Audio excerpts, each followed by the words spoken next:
can't hurt me, Tim.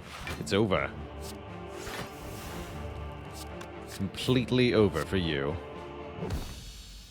GG. We're on to Act 4. I was a little worried we weren't going to make it out of Act 2 here on this run, so I'm very happy to be here in the end game with enough money to buy something, although we could have had easily 200 more gold if we'd kept the Hand of Greed from the Falling event. We deal 2,003 damage. Good year.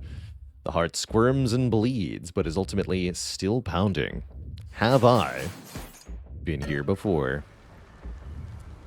Act 4 is absolutely still scary for us. Shield and Spear could cause us real problems here. Trade the card draw. Enough money for a potion. That's, yeah. That is correct. Or a Feel No Pain.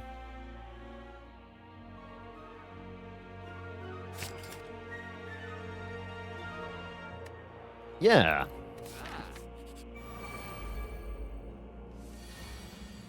Turn 1 evolve. Okay, this ain't so bad.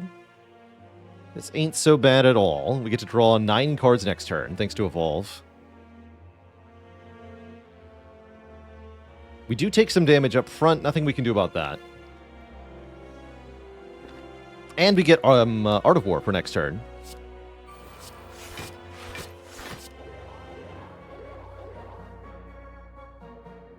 Hooray. Ow, ow.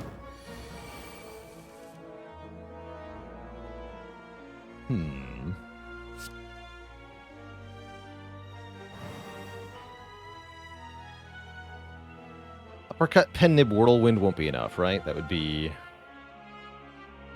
14, 21 times 4. No, that won't be enough damage. No, so we go Barricade, Impervious here.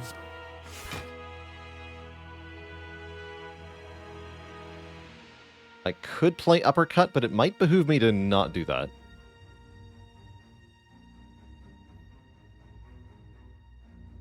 I'm gonna not do that.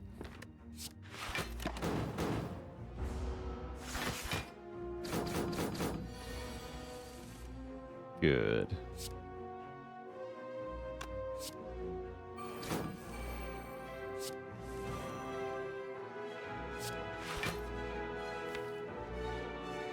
Nothing has been exhausted, so Exhume is useless, unfortunately.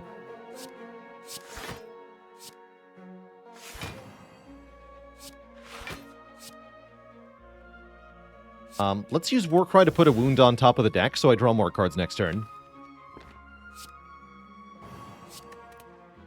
Overall, looks like this fight's going well. I expect to win this fight with 64 hit points remaining after the Burning Blood heals us. Bonk. And we could even set our Pen Nib back up, although I don't expect it will matter much. You have Barricade and Calipers. Do you still lose 15 block? Nope. You get to keep it all. Feels good.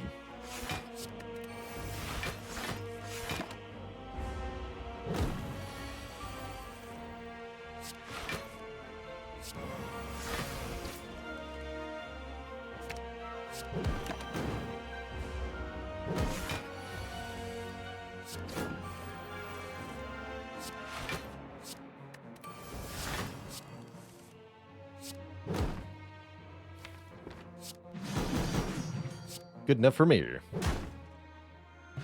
Gremlin Horn, classic. We'll draw a card and gain an energy when the heart dies. A potion I can't pick up. And Fire Breathing? I don't think that helps me. We're just going to try to set up against heart, and we're going to see how it goes. This could go either way. We could break our draws, and the heart could kill us on turn 2 or 3. Or we could get set up and become invulnerable very quickly. Let's see what happens.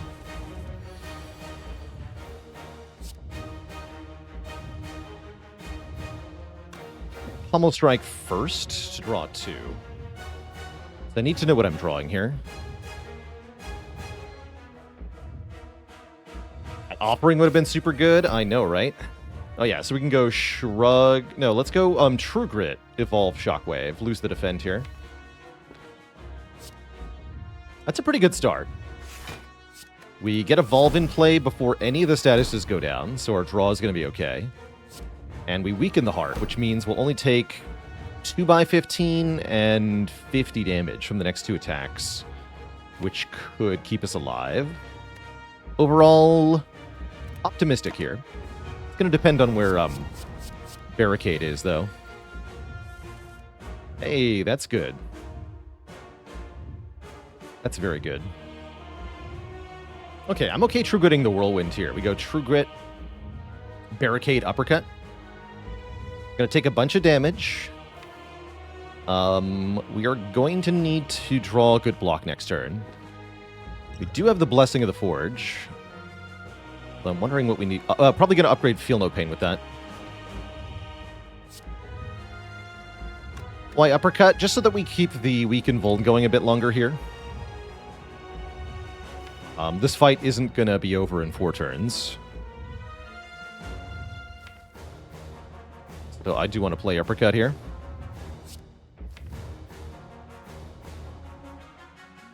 There's definitely some hands we could draw next turn where we want the additional energy, but I'm not too worried here.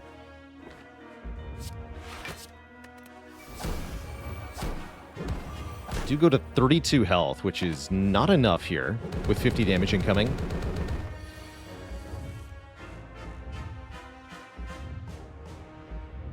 Good enough, I suppose.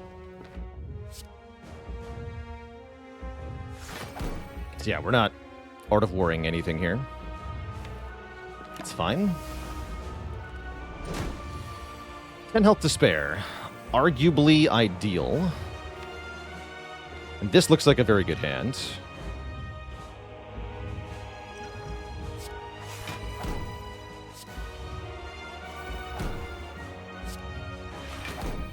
Spoon.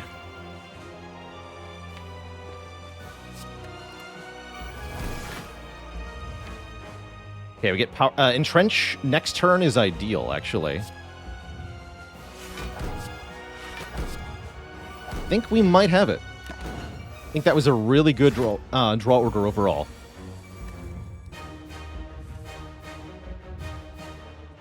Although basically anything not involving dying right now is pretty good, I think.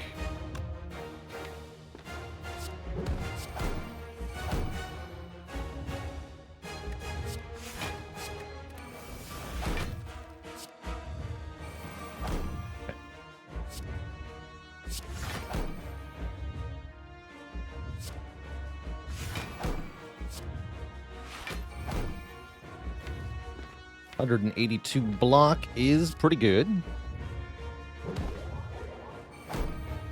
Keep this going. Playing Slimed is kind of a waste, but yeah, no, it's a waste. It's a waste. I'm not going to exhume anything yet. Nor am I going to play Hemo here.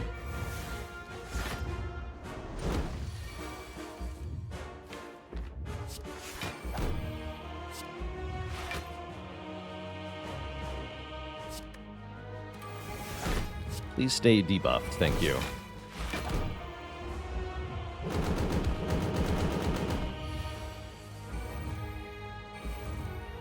Now, this is a good turn. We can go Impervious, Impervious, Entrench. 400 block.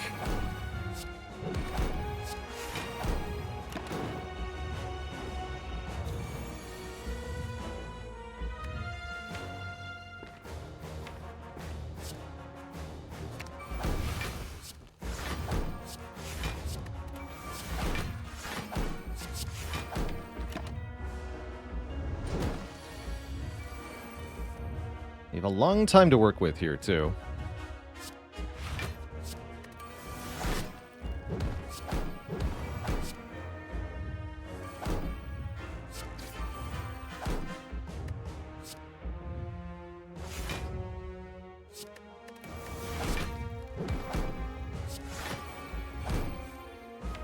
Good. Might need a little bit more block to be safe. You know, I think you're right.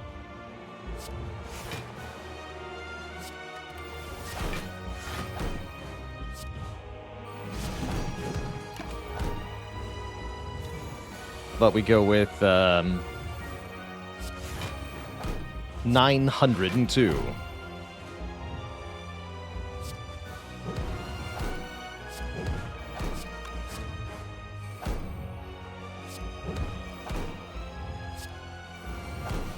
There we go.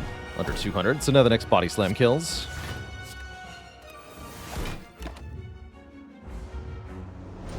GG, Mr. Hart.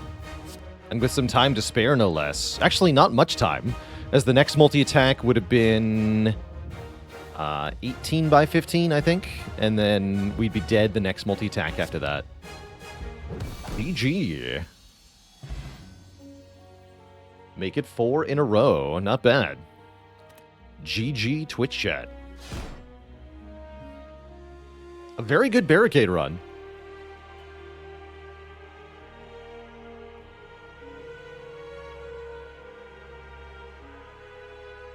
GG. GG. And yes, the heart can attack for more than you can block with, even 999 block. As the heart has a sort of enrage feature built in. The heart buffs its strength every 3 turns. It initially goes +2, +2, +2 for the first 3 buffs, but then it's +10 on the 4th buff, and +50 on the 5th buff, which usually results in an attack value of 72 by 15, which is over 1,000 damage.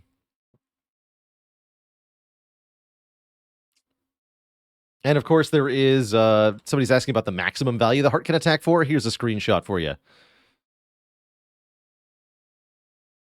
Doesn't the Maw do it faster than that? No, the Maw is a lot slower to scale to 1,000 damage. Much slower than Heart. Heart does it in 17 turns. Maw takes like 30 plus turns. And Book of Stabbing would take over 100 turns to do over 1,000 damage. 011110. I like that. GG. What were the stats on Spoon? 52 cards recycled. Lots of imperviouses. What's the max strength reduction you can do with the Malaise Infinite? It is possible to keep malaising all of the strength off of Heart every 3 turns. It's very difficult to do, but it is technically possible.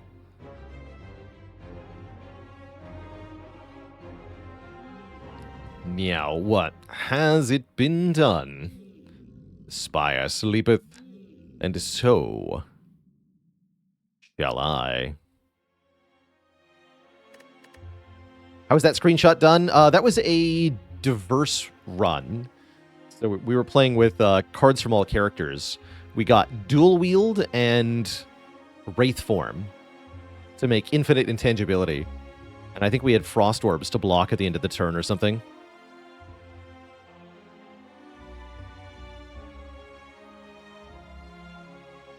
This deck needed more card draw to be more reliable, not depend on lucky draw order. Yes, that's part of what the Evolve was here to do, was to help with that card draw, but in situations where we draw the statuses before the Evolve, it could definitely have gone worse.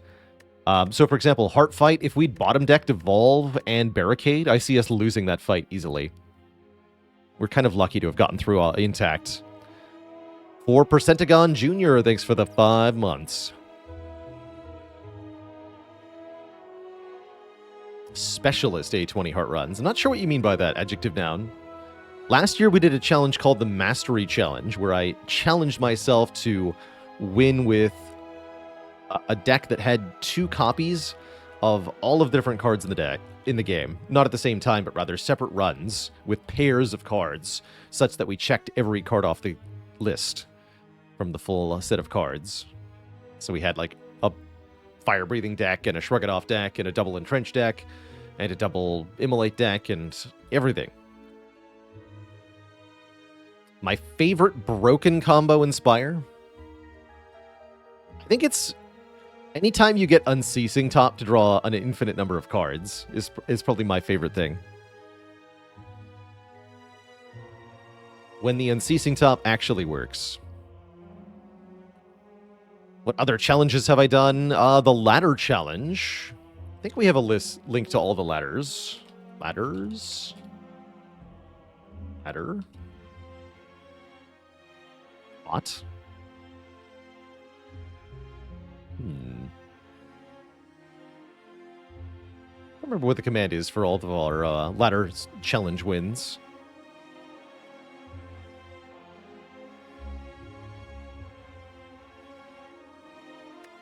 So, 2 very good clad runs. I don't think I'm done with the Spire here, Twitch chat. Here's my plan. I'm going to refill the legs. I'm going to stretch the water. Back in 5 to 10 minutes. When I return, I want to play some Defect. Some Blue Robot. Let's see if we can do a Stormy deck or something sillier. Ladder Collections, thank you. There's a link to all of our ladder streak challenges.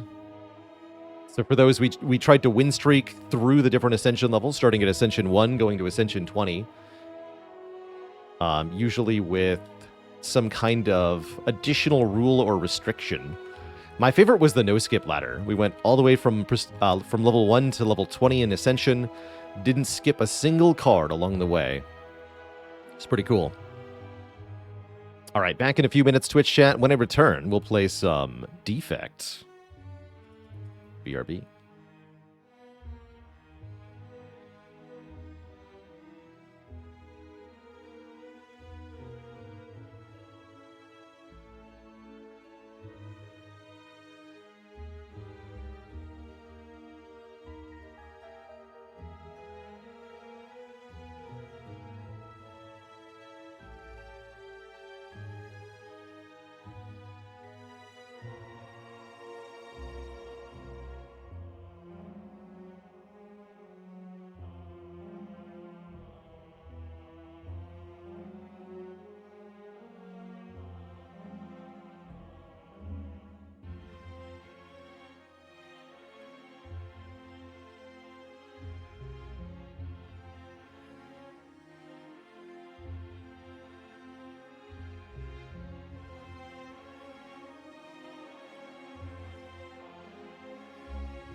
Alrighty, Twitch chat. We are back. Hope you're all ready for some robot action, because that's what you're going to get. That's what I want to play. Hello again. Do we choose a rare card, or do we take a boss swap? Those are the only options. You heard me.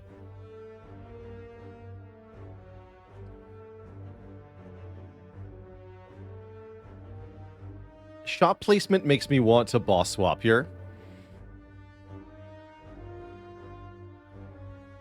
How's it going, Terrence? It's been good to see you back in the Spire, Terrence. I see you're on a crazy streak, or at least you were last time I popped in. Very cool to see you playing so well after a long break away. And great to see you in chat, too, of course. Let's do a boss swap. We get a Fusion Hammer. The upgrade character, but no upgrades. Maybe we can get an Apotheosis or something. Definitely not my favorite swap for Defect in particular.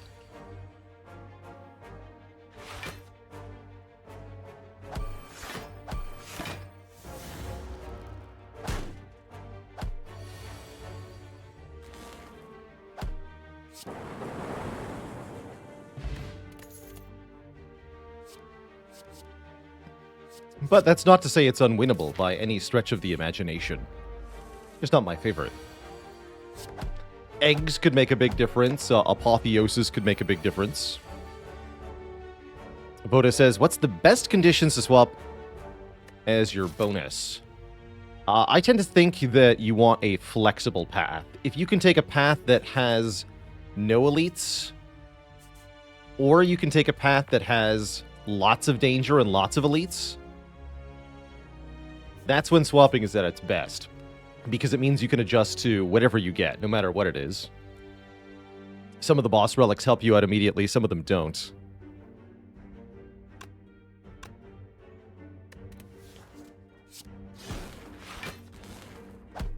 Yeah, no kidding. It really goes to show that time away grants perspective when it comes to strategy in games. In fact, maybe some time away can help you unlearn the bad habits that you have while maintaining some of the good. The name of the add-on that lets you mark the nodes by color is called Map Marks. Exclamation point map for a link to that.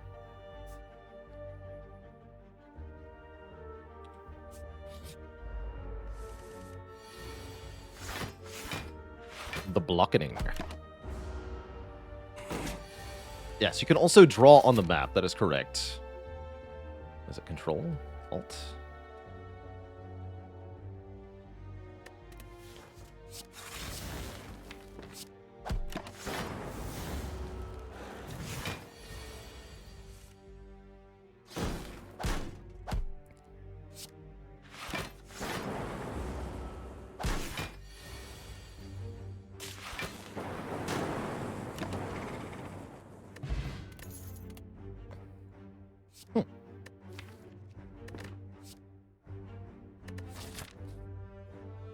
Yeah, we're fighting Hexaghost. I'll take another Ball Lightning here. And with Fusion Hammer, there's really no benefit to early rest sites, so we do want to go more elites. I might even go for the Burning Elite here.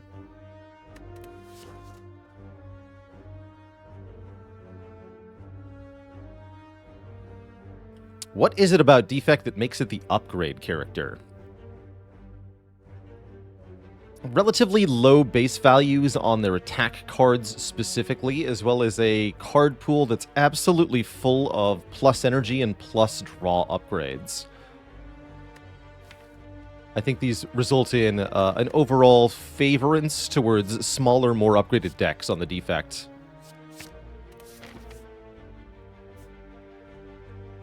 Let's take one event here. I am an event monkey. We take the early remove. I do like removing strikes on Defect. In addition to being the upgrade character, this is also the remove strike character. Just lose all of them is my recommendation. So, do we go for the card remove? Heal is definitely tempting going into the Burning Elite, that's for sure.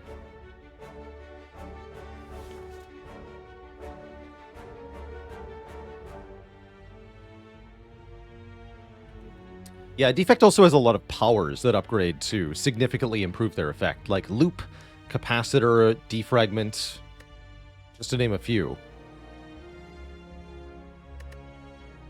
When in doubt, the heal is cheaper here. I'll take the money.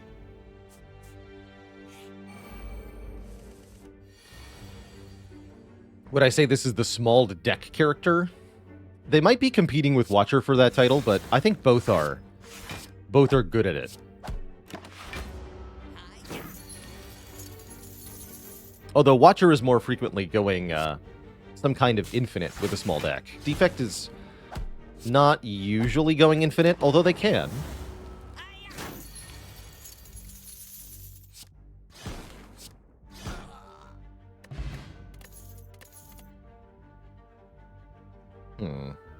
Unupgradable, huh?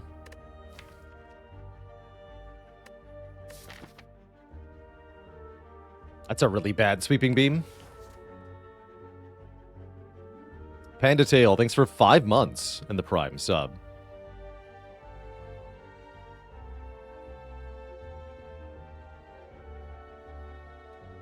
What is the aspect every character excels at? Rather. I'd say Ironclad is very good at trading blows, taking damage and not caring about it. Silent is really good at full blocking things and incrementally winning. Defect is really good at setting up win conditions and putting in play powers and such. And Watcher is really good at dealing damage.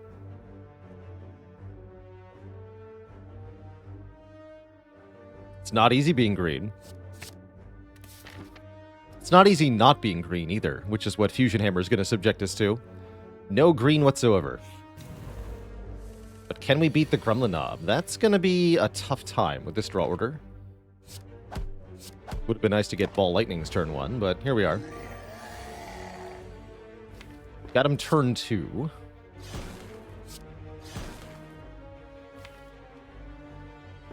We never ever kill next turn. I think I want to use the Thorns Potion here. To add a little bit more damage. It's kind of like getting another Lightning Orb.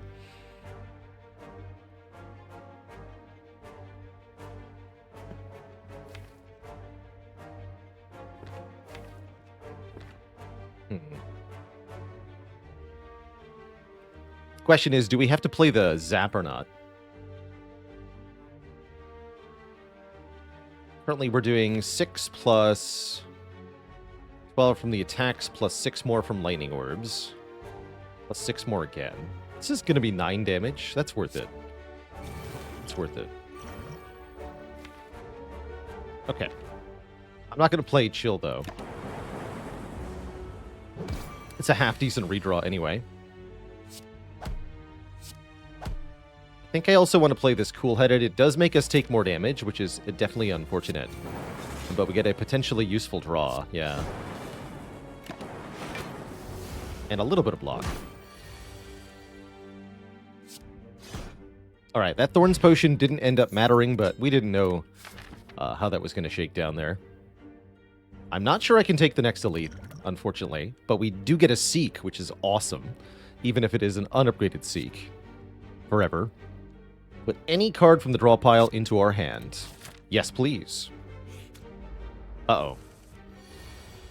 Should have taken Sweeping Beam, I guess.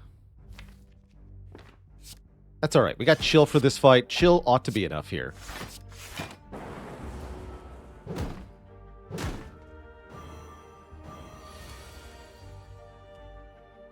Yeah, so we can just Seek for Chill.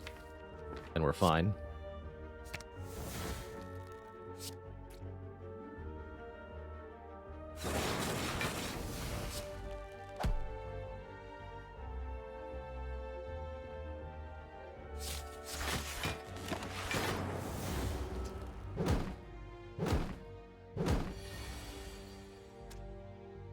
Okay, looking good here.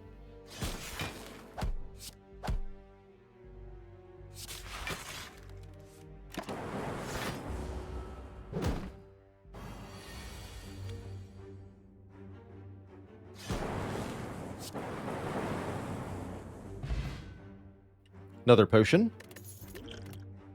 And a block card we can take, Auto Shields, is not bad. I also think the Bullseye is very good damage here.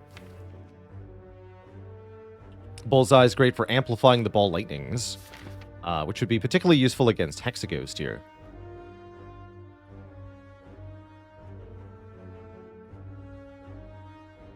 Hmm. 17 health.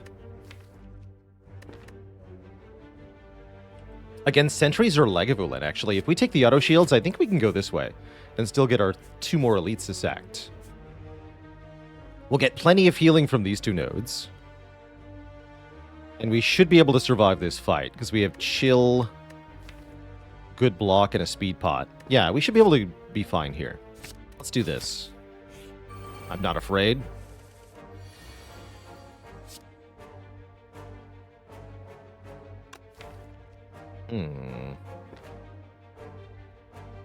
Though maybe I should be.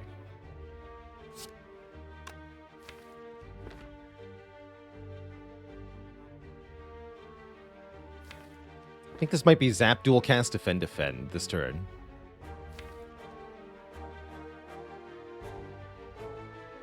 If I draw all damage next turn, that'd be very bad.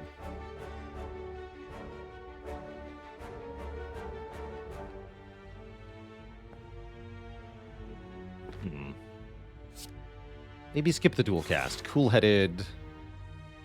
Yeah.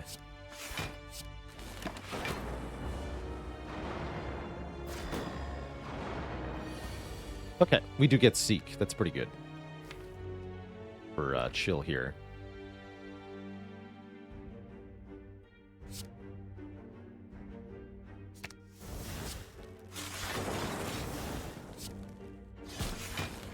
Do take some damage here. A little spooky, but we're good for a little bit.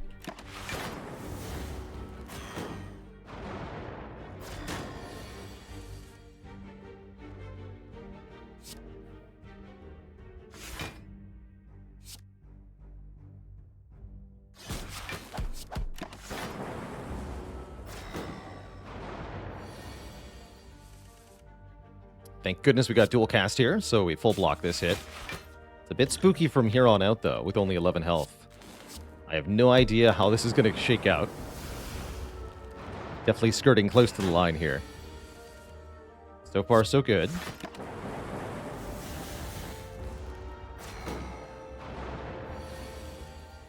Okay, bad. Worrisome. Critically low on health. Terrifying. But I think we kill before this one attacks again. Looks like it.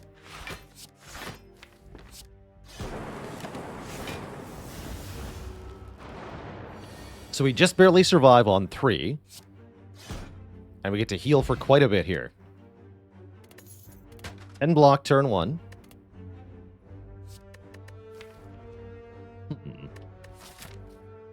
One more for the road.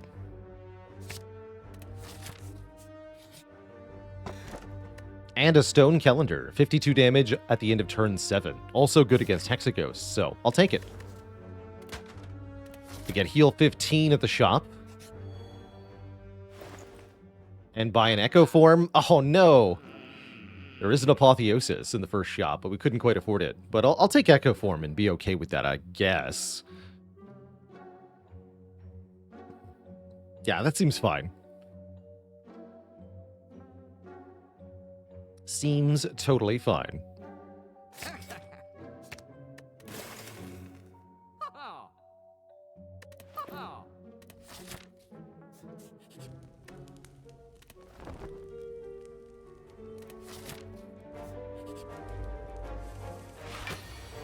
Can Apotheosis appear in a shop again? Yes.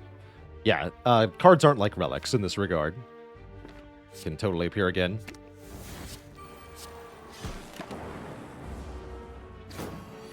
And actually, that Seek is going to make it pretty easy for us to successfully put Echo Form in play, which I quite like.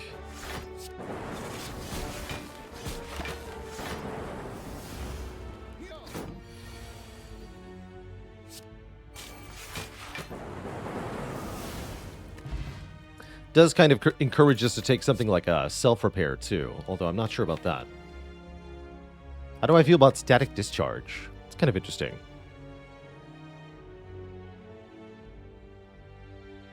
Have I ever had a heart-killing deck coming out of Act 1? I think some of my Pandora's Box swaps have been closest to that.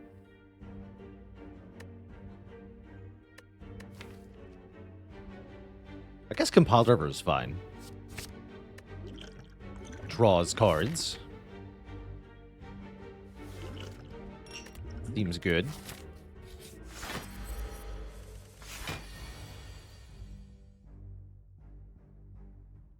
Yeah, exactly, J-Mac. We had to rest at the fire, so we're going to get a lot of health back. So I figured as long as we beat the elite with even 1 hit point, we'd be totally fine. And again, we can't upgrade at rest sites, so really our only way to get more powerful is to collect relics. So we really do have to risk it with a hammer swap. Otherwise, you'll fall hopelessly behind.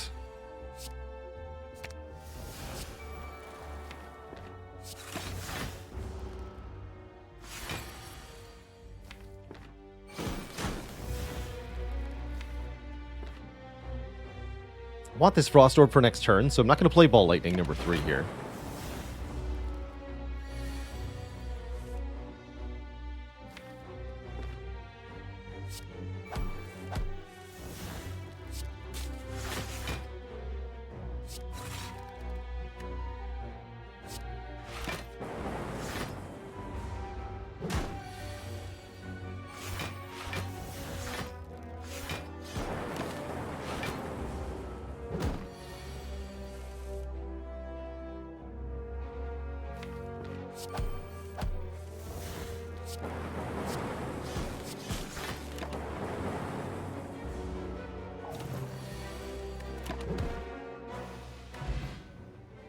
Oh, and we get Wing Boots. Very cool.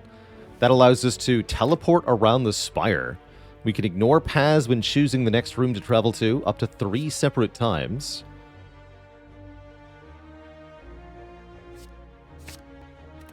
And that means we can fight another elite here. Let's do it.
Very good fight, although not a very good relic here. The Darkstone Periapt.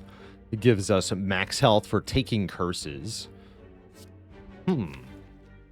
Meteor Strike, you say? We have 4 base energy now. Currently, this card is unplayable. However, it's one of the strongest cards in the game if you can play it. And if we take an energy relic from the boss or Snecko Eye, it becomes very good right away. I'm going to grab this completely speculatively, because I think it's one of the best ways to break the late game of the Spire. We're also going to recall here. Hexaghost does more damage on turn 2 the more health you have. So resting for hit points is not a very good idea for this fight, usually.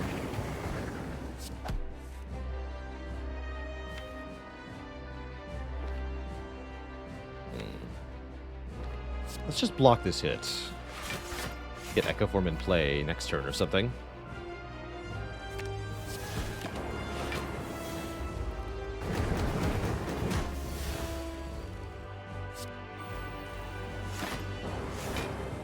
Simply having an Echo Form in play for this fight and having the Stone Calendar should both make things a fair bit easier here. I think I will use the Fear Potion, though. Make sure we're doing enough damage.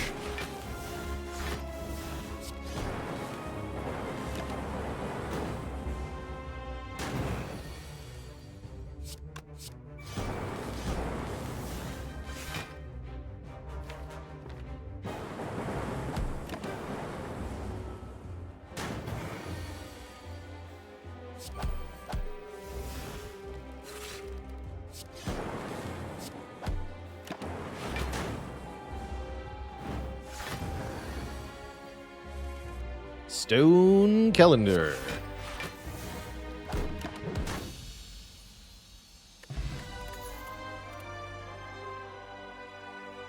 GG.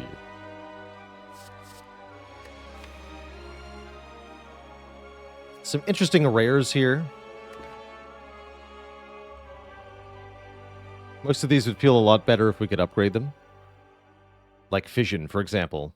Without being able to upgrade it is not so exciting. Although it can let us play Meteor Strike. That's true.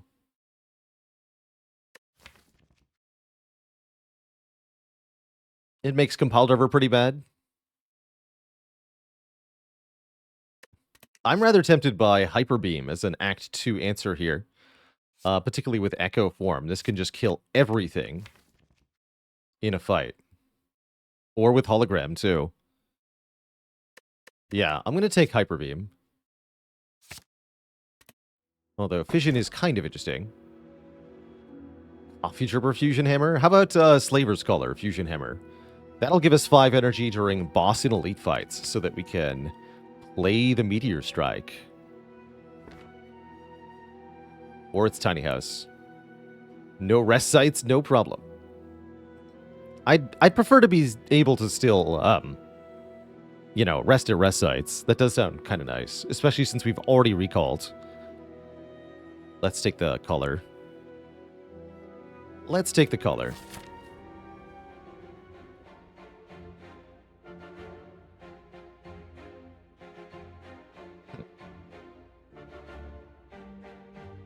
Interesting shot placement. Thankfully, we have the wing boots here, so I'm not too afraid. Maybe start out something like this? Or even over here, maybe?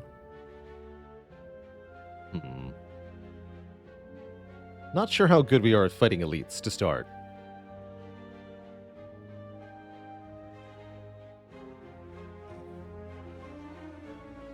Did I know that this character is the quintessential automated character?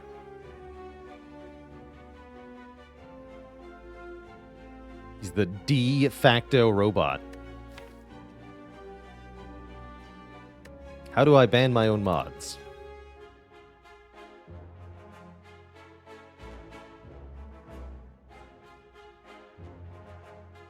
Let's see here.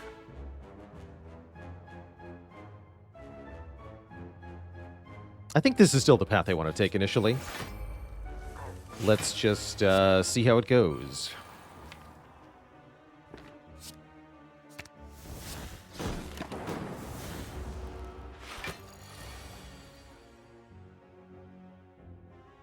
All right, Echo Form in play. Let's go double compile. Yeah.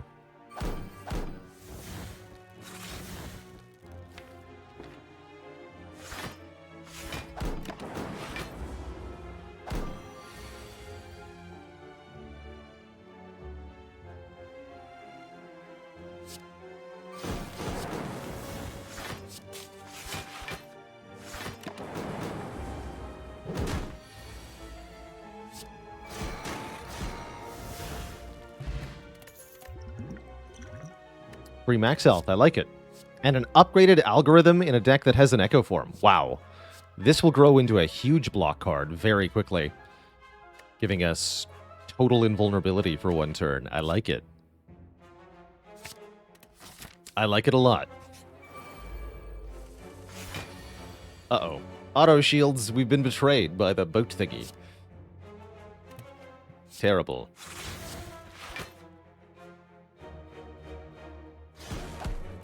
Simply terrible.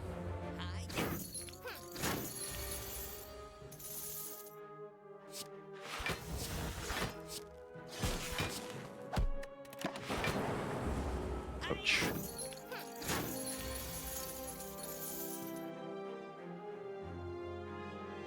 Well, that's not good news. Please tell me that this can draw Hyper Beam or Seek. Thank you. Okay, that's not too bad. So we just want to go, what? Defend Hyper Beam? Take more than I'd like, but less than nothing at least. We could also go Zap Hyper Beam to achieve basically the same thing. I think Zap Hyper Beam is actually better. So we have one more orb for next turn of lightning. Hologram, unfortunately, couldn't get anything useful there. Can't play auto shields after hologram. Alas.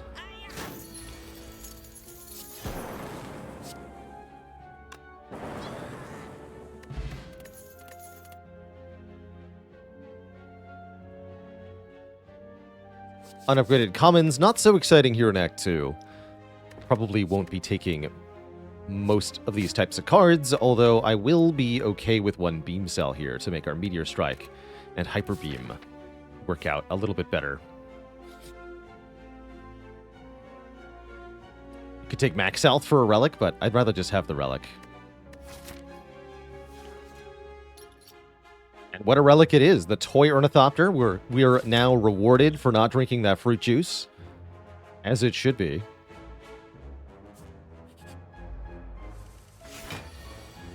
As it should be.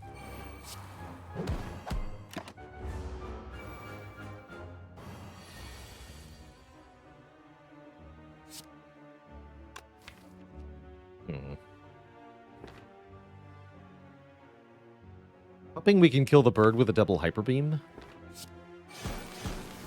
Not sure how true that is.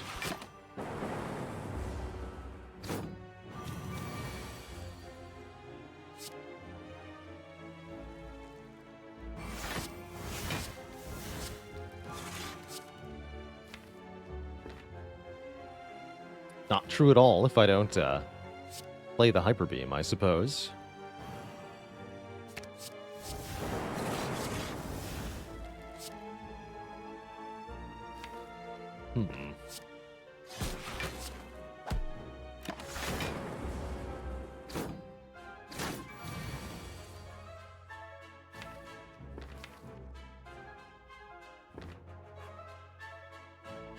Definitely made some mistakes here. Shoot.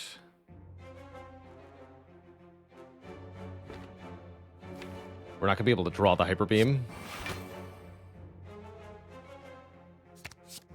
That's very bad news.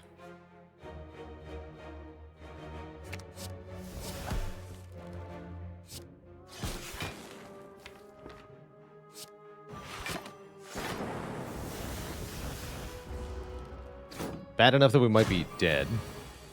Okay, we did get Hyper Beam, but yeah. We're pretty toast here. Don't think we even stay alive. Oh yeah, with this we do. We do. Okay.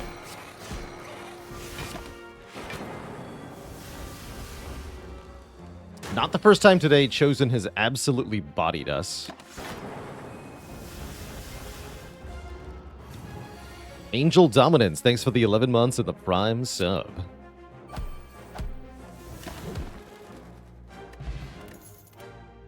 That was pretty bad. It's definitely a little discouraging. Hopefully we can live through this fight. Turn 1 Echo form is promising here.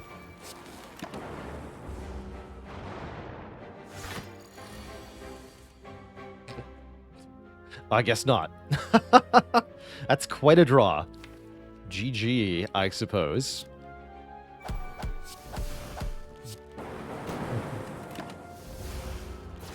What a way to go.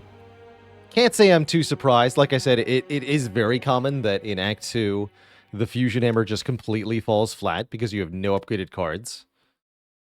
This was definitely in part a death to Slaver's Collar, but I don't know. It was going to be a tough road either way. Let's run it back on the Defect.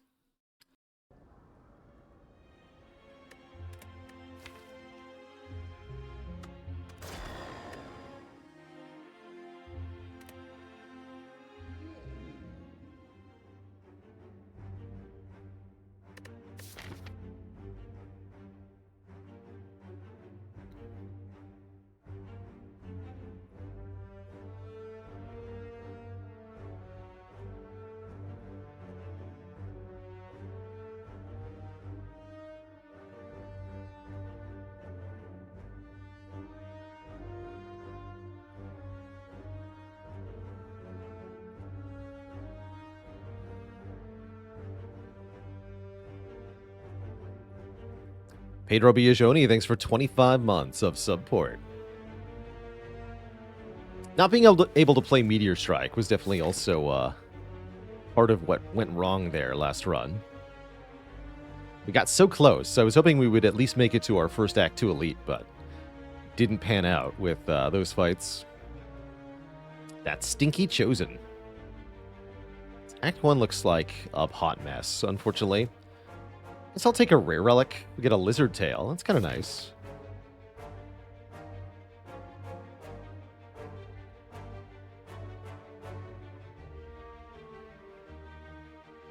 I've definitely had worse.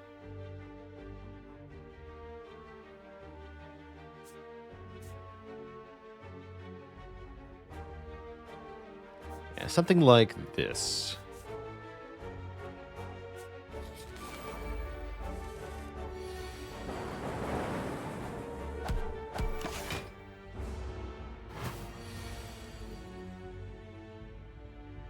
Do I think the Meteor Strike was too greedy? I think it was one of our possible outs. I think we were in a position where we had to play risky. That's kind of what Hammer Swap ends up doing to you.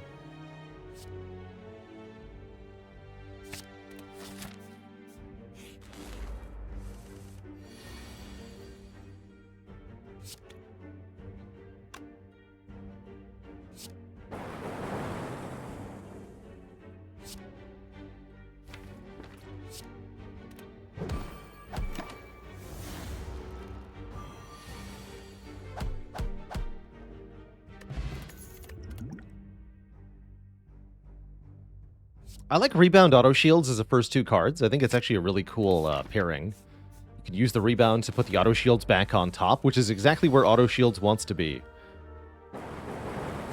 At the tippy top.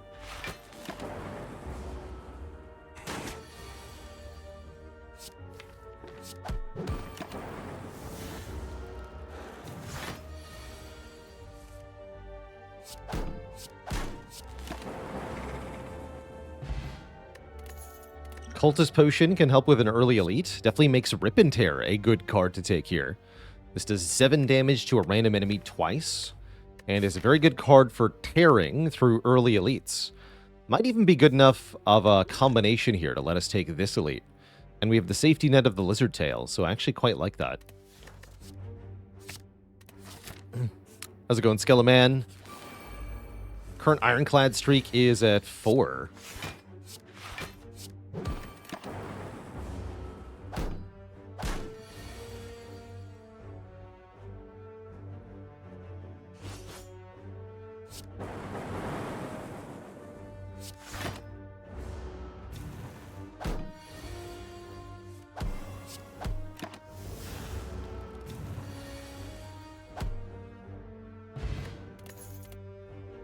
Sunder is also spectacular in the early game here. It's for a ton, and if it gets a kill, you get the energy back. Hard to say no to that. Definitely take an early game Sunder, for sure. And wow, instant payoff here with the 5 slime encounter. Sunder will be very helpful here, that's for sure. Even when weakened, it's an instant kill on any of them for free.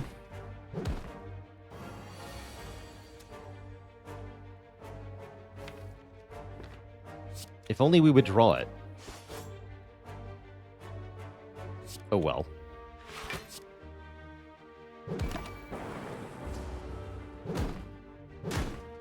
Hit points are for suckers.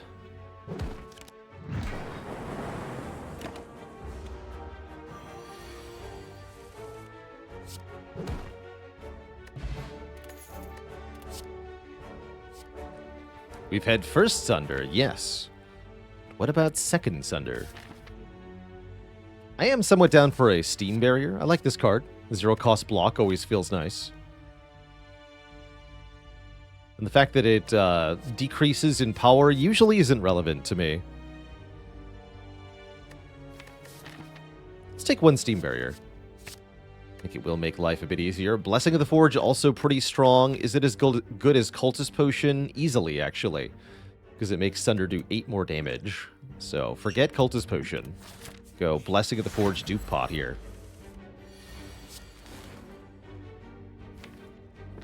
Blessing of the Forge particularly good in this fight, as you are assuredly going to redraw the cards. We can rebound auto shields, plus, I love that. And we get Sunder upgraded, too. That's a very good upgrade the hand. Let's go Rip and Tear. Rebound the good block card. So I draw the block card next turn.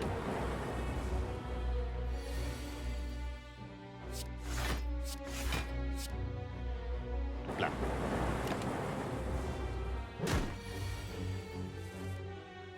Ow.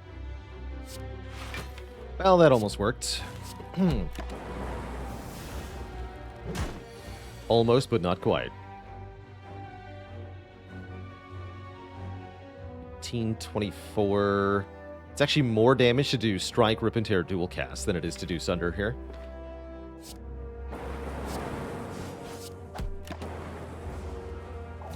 Then rebound kills. That wasn't too bad. We get the Unceasing Top. We have no cards in hand. During our turn, we'll draw another card. We're offered another Sunder. We could have had 3 Sunders here. It's pretty nuts. How do you deal with the old cards that don't synergize as well anymore? More card draw is usually the answer. Draw twice as many cards as you're going to use. That way you can pick just the ones that matter the most in any given fight. So, upgraded Cool-Headeds, Compile Drivers, Seek, all that stuff.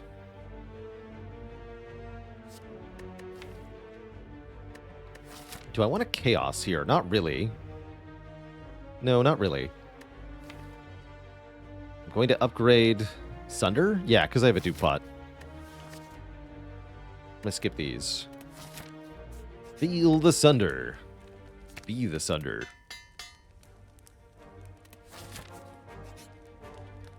Oh, there we go. That helps. I was trying to figure out how I was going to do this with only 24 hit points. And I didn't have a good answer, so having 40 hit points sounds like a better answer to dealing with all that. Warpaint will be 2 random upgraded skills. I would love if Steam Barrier or Auto Shields or Zap or Dual Cast got upgraded. And even if we only get 2 Defends, which we didn't, it's still okay. But Zap Steam Barrier, that's great. That definitely helps us feel like we're no longer behind on upgrades.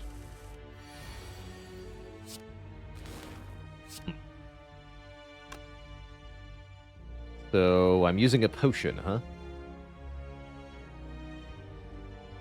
38. Has to be the Dupe Pot if I want to kill it right now. Otherwise, we're losing 14. It could easily save more than 14 against Gremlin Knob is the thing. I think I'd rather have the potion, actually.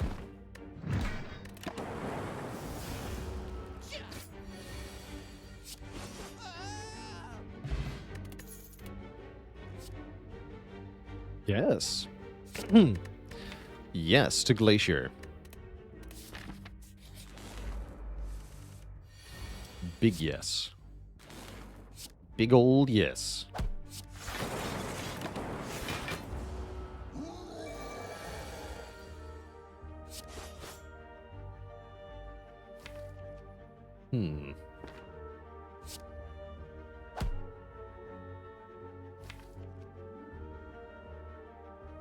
It's only 5 out of 7 chance we draw the Sunder here.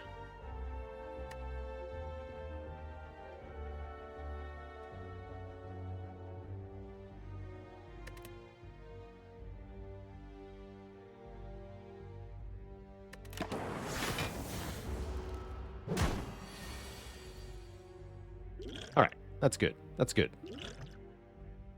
We could actually just use the explosive pot to get the kill. 35, 45 exactly. Let's keep that Dupot.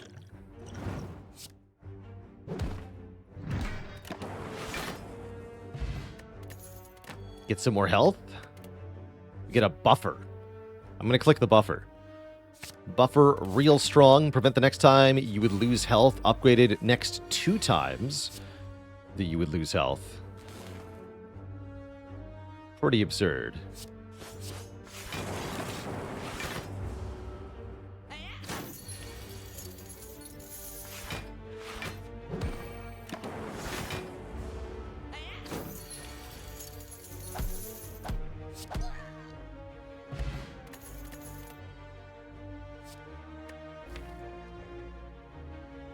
Normally, I would say it's a bit early for aggregate. We do have a lot of high-cost cards, which definitely increases the value of an energy generator. What about a boot sequence, though? That's just kind of nice.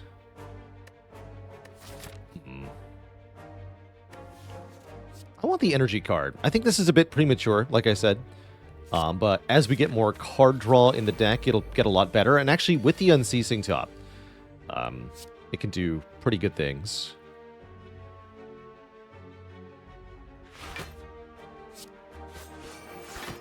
Unfortunate. So we take 8 here.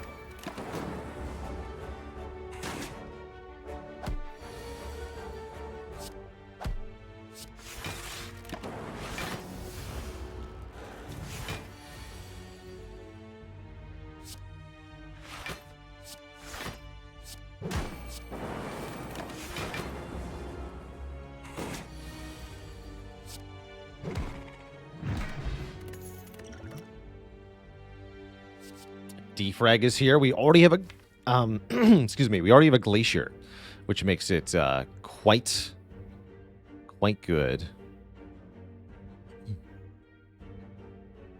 We'd have to upgrade either Buffer or Defrag, which is I don't know.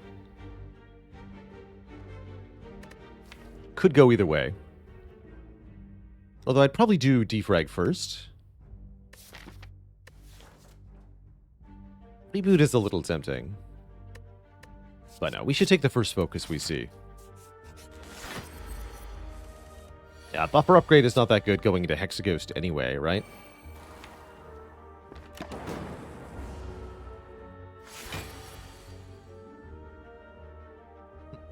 I can rebound Sunder with buffer. I like that. Wake up.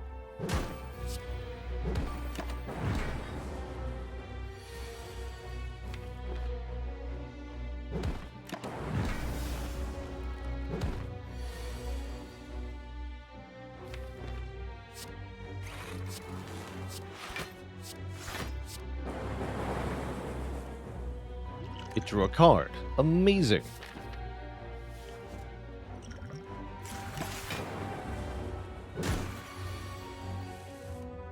It's gonna do it again. Useful.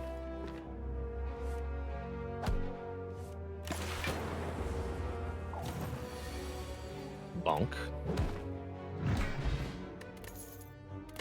We do get a boat thingy. Second aggregate. I think it's too early for that, especially going into Hexaghost. We can't use the Unceasing Top. We might want a Dark Orb for Hexaghost. How does this fight go without a Dark Orb? Not very well, right? We only really have Sunder for damage. I don't see that working sufficiently well. So I think we're going to need to take a Darkness, which definitely means we upgrade the Defrag here. We may need to invest the Dupe Potion as well. Unfortunately, due to the nature of the Hexaghost fight, we cannot count on the Lizard Tail to save us, even in the event of a bad draw order. as Hexaghost's nasty multi-attacks will prevent such a thing from working well. Oh, right. Well, actually, I guess that's fine. Auto shields, go!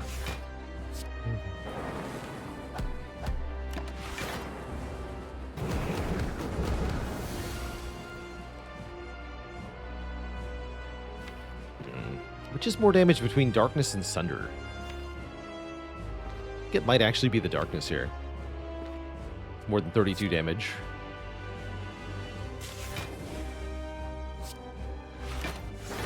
Why did Hexaghost only do 6x2 there? Because our health was very low going into the fight. Yeah, exclamation point Hexa has the formula. Basically, the boss's first multi-attack, only the first one, is based on how much health you have as you go into the fight. Should have duped that Dark Orb, huh? I can dupe this one. Kind of late already, though. Shoot.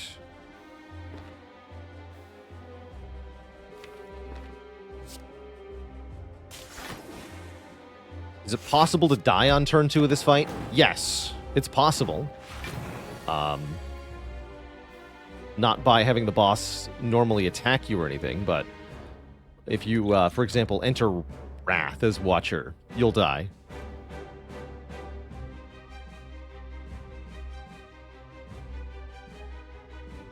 Speaking of dying, we do survive this turn, at least. Next turn is 0 damage for us. We basically have to play the Glacier, which will cash in our Dark Orbs. Could rebound Zap. No, I'm gonna play Sunder here. Zap Sunder.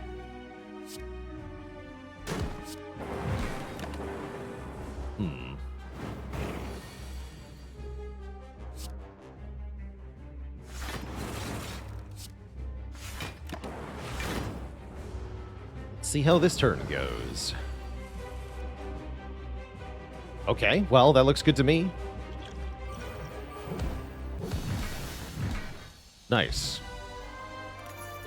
Just draw the Sunder for the kill. Easy peasy. Hey, we can upgrade this Seek. Or this Bias Cog. Bias Cog is very good in any deck with orbs. But Seek. Seek is so strong. Seek for Sunder, Seek for Aggregate, Seek for Defrag. Whatever you're seeking, you'll get it because it's Seek. Let's take a Seek. Let's take a Seek. Find anything in the draw pile. Very good, very good. Cloppy Dripper with the boat thingy and the lizard tail is a pretty good way to get 4 energy here. We can no longer rest at rest sites, but we have some safeguards, and we have a Seek and a Buffer, which will soon be a Buffer Plus, which makes Coffee Dripper feel very safe to me. Could go for Calling Bell for more relics and an unremovable curse, but I don't really like that very much. Definitely shuts off the Unceasing Top, for one. Let's take Coffee Dripper. And I didn't even acknowledge the Slaver's Collar, because I think the Coffee Dripper is a much better way to get energy here.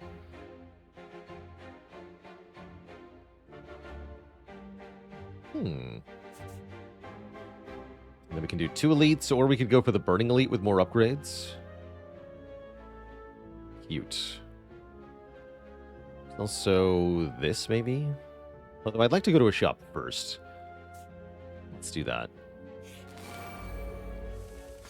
Because we're going to perish otherwise. Which is my favorite character. I think the Defect is my favorite. Really like all of the different strategies and play orders that the Defect sort of encourages.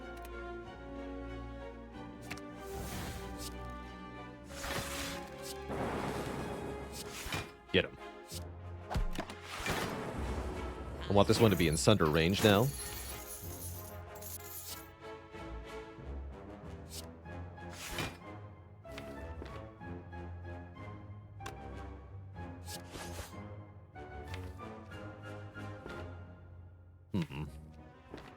Looks like I only get to kill one of them.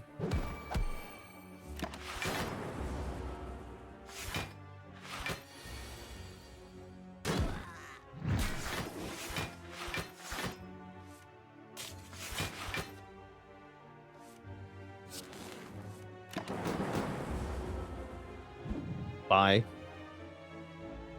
Thanks for the money, hee. We'll console ourselves with a second glacier, so that we always have frost.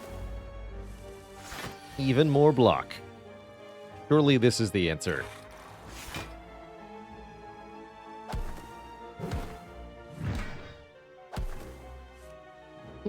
Good job on ceasing top.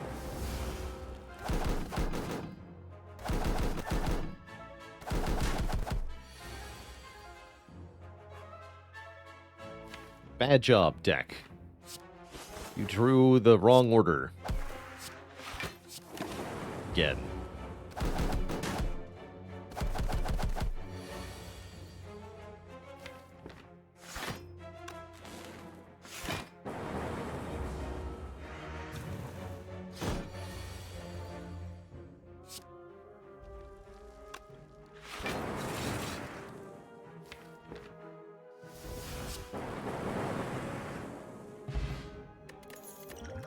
Bottom decked both glaciers and the Seek. Alright. Sweeping Beam Plus is nice here. AoE damage that also adds a little bit of card draw and comes upgraded for free is definitely welcome here. Take a couple events now. Let's get an extra upgrade. Upgrade Buffer, please. Then I guess we can upgrade Seek next. It might cost me a rare relic at the shop, but I'm going to pay for a random relic now. With a Toy Ornithopter, heal 5 upon using a potion. Definitely a good relic to have with the Coffee Dripper. I like it. I like it quite a bit.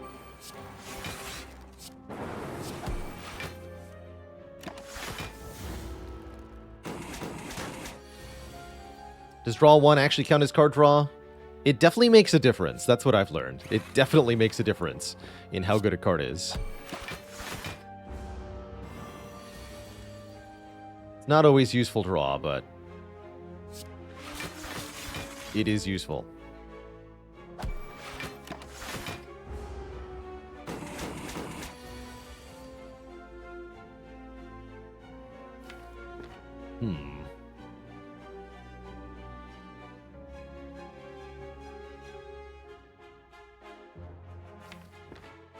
Is there any way not to take 8 here?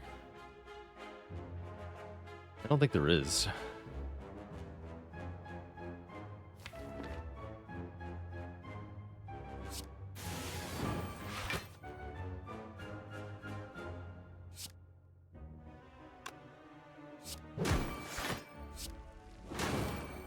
Might have been able to use the Unceasing Top to draw into Zap, actually.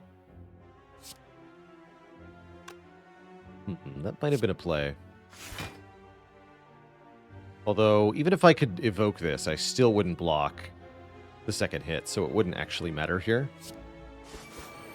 I'm not going to stress it too much.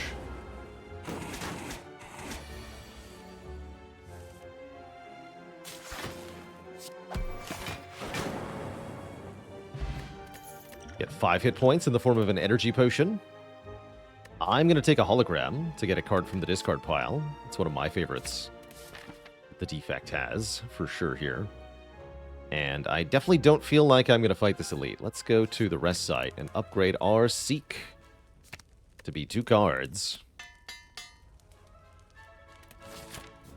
And hit the shop with 300 gold. There's a Chemical X here, although we have no X cost cards currently. All for 1. Also doesn't really do much. It gets Zap and Steam Barrier. Loop could be a thing. That helps us scale. Dark Shackle is a very powerful block option. And I could also remove a card if I wanted to do that.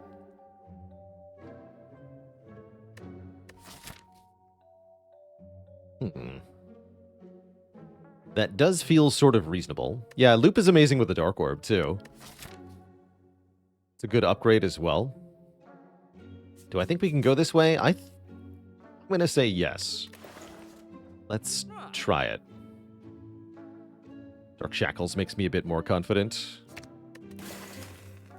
I'm a little worried we won't have enough damage, but that's a problem for future Baylor. Now it's a problem for current Baylor. Concerning.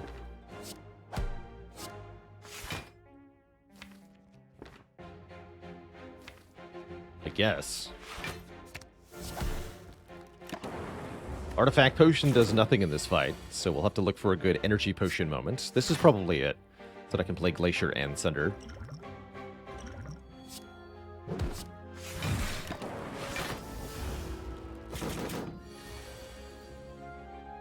Great turn for Buffer. Seek. Aggregate Defrag, definitely.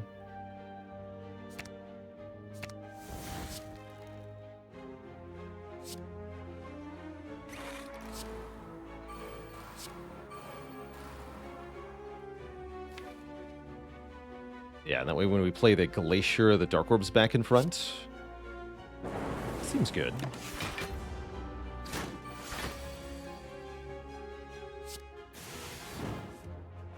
Good.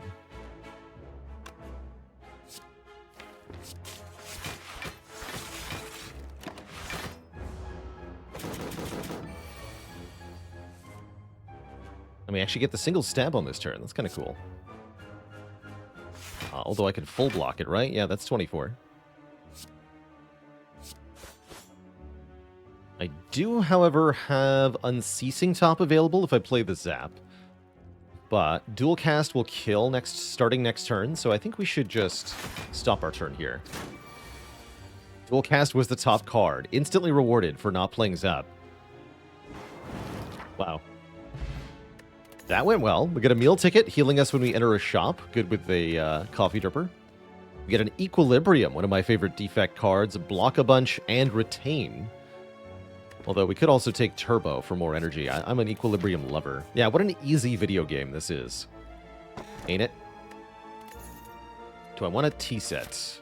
It does help in this Elite fight and the Bronze Automaton. It's kind of good with Unceasing Top. Oh, sure. Why not?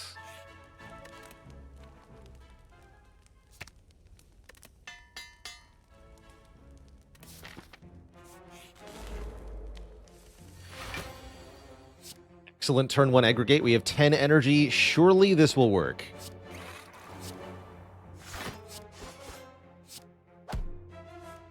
Thank goodness. Okay, that's actually really awesome. Because I can do Rebound Sunder. Rebound Sunder.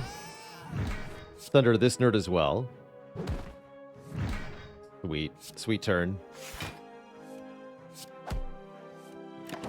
Get obliterated, nerds. Tenergy.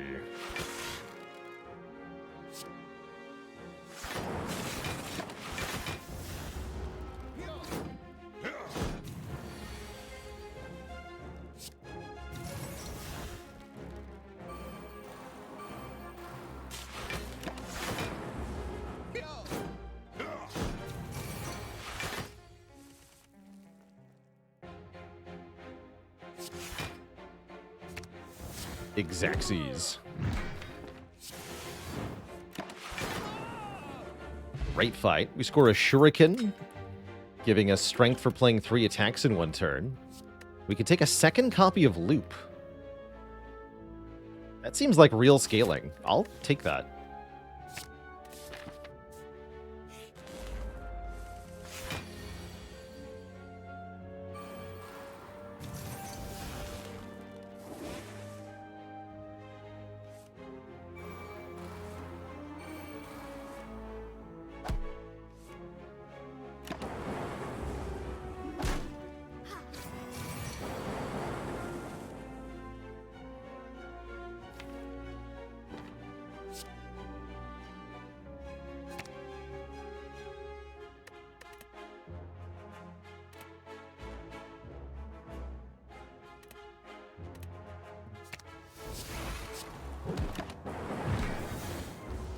Bonk.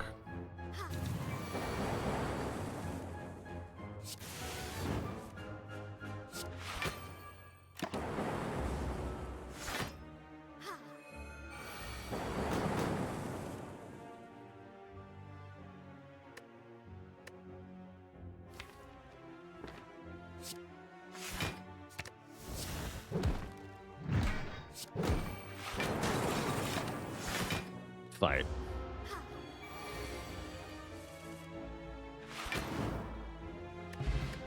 Entropic Brew. That's a lot of bonus health with the Toy Ornithopter. I should have drank the Ancient Potion in that fight. Although we were only a 20% chance to get a potion, so... whatever.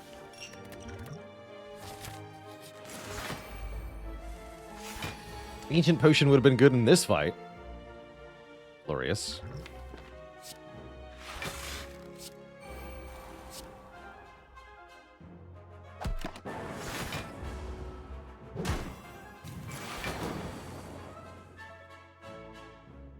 Let's seek Sunder and get Buffer, I guess. That'll be the easiest way to do this. Debating using my attack potion, although I don't see what good it would do at the moment.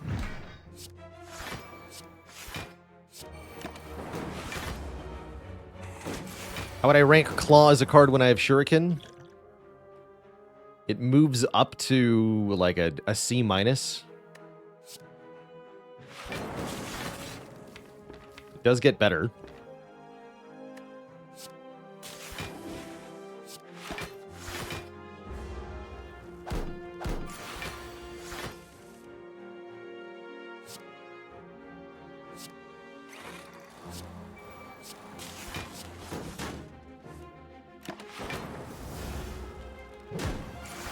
So it's almost as good as the bomb.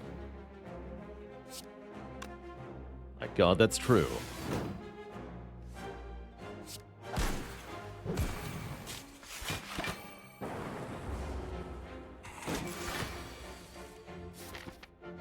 I'm good, actually. Don't need a potion. We can potion in the next fight.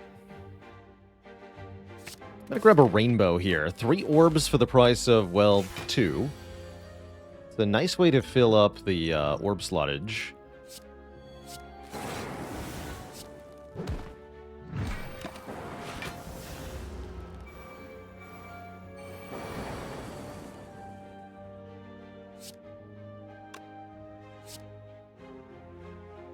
Do sweep, hollow sweep.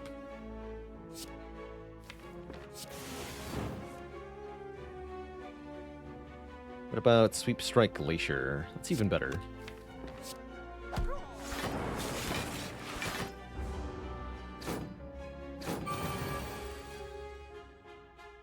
Correction. That was not better. Terrible.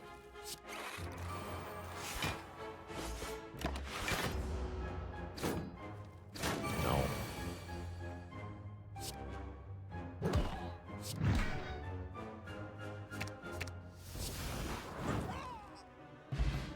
Do get another potion, though. Beam Cell if we want it. It is a bit better with Shuriken here. We realistically won't be able to upgrade the Beam Cell, and it won't be any use in the Bronze Automaton fight. I don't think we want it.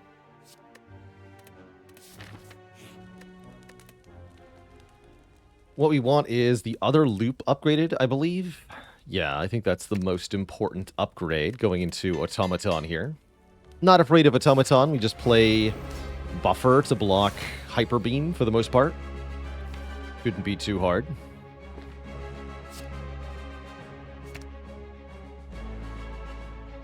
Let's get all of our loops in play immediately here.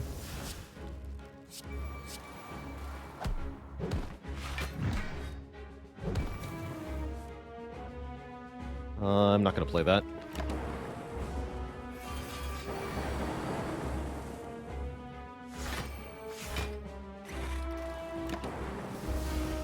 Let's go and Mad Apocalypse. Hey, yeah, hold on to that buffer for me, will you? Perfect.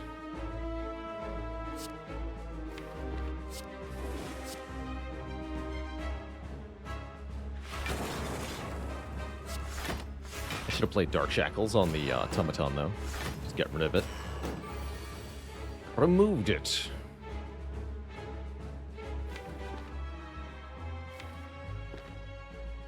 The Glacier would currently kill this one and give me my buffer. How much would we block for? Can we block for at least 24 if I do that? We'll block for 7 plus... 14. 21 plus 8. 29. Yeah, so we block both of these, buffer this hit, have one buffer left. And then we're set up to block Hyper Beam, no problem. Let's just do that. We lose the Dark Orb, but we get Hyper Beam blocked.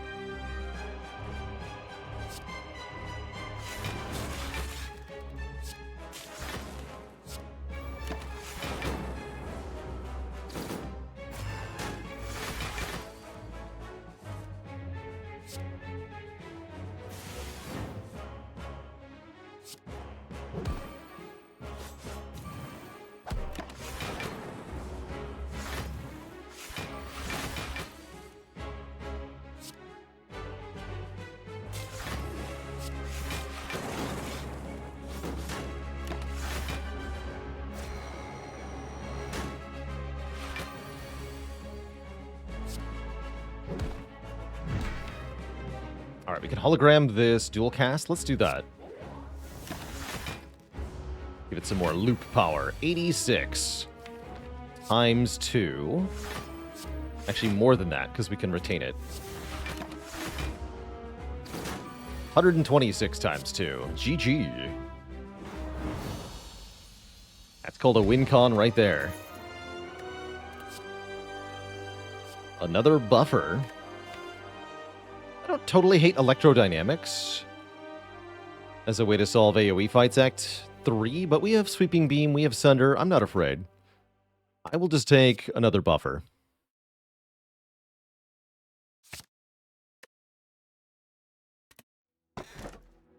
And a Runic Pyramid. That seems very good, especially with the Dark Orb, right? Because now we can patiently wait until the Dark Orb is truly ready. There's also Inserter here. Gain an orb slot every 2 turns, which is definitely a powerful way to scale. But having Retain on Buffer, Retain on Dark Shackles, and Retain with Dark Orb is just way too valuable here. So we are super taking Runic Pyramid. Yeah, with the 2 loops, I don't think we need the Inserter, although more orb slots would be welcome.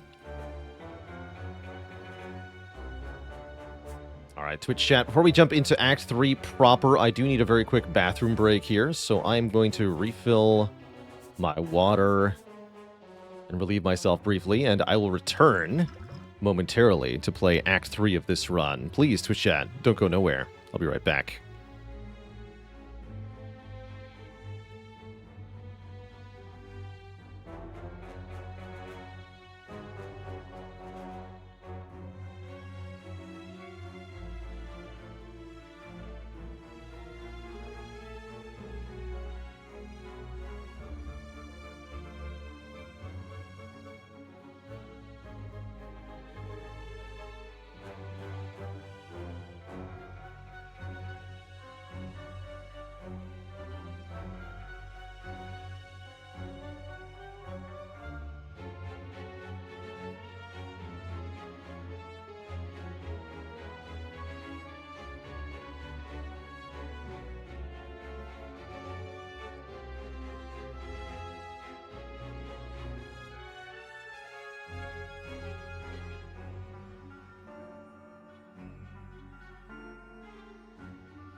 All right, Twitch chat, we are back.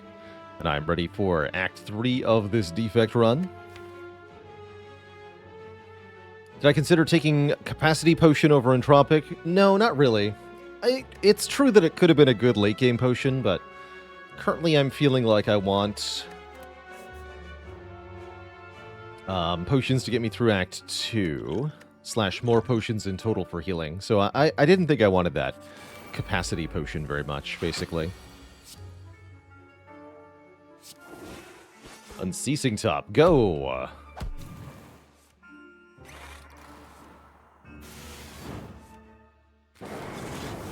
Hey, not bad.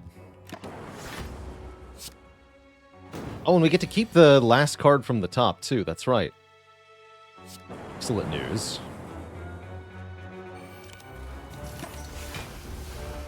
And then you just die to exploding.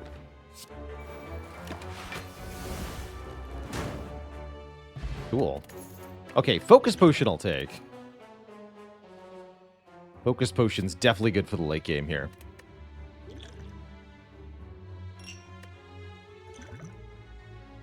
Let's drink this now.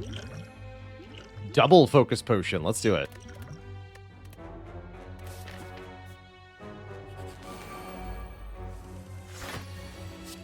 This Unceasing Top is awesome.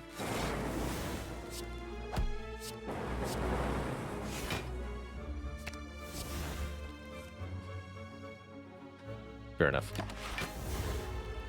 Had to happen eventually, right?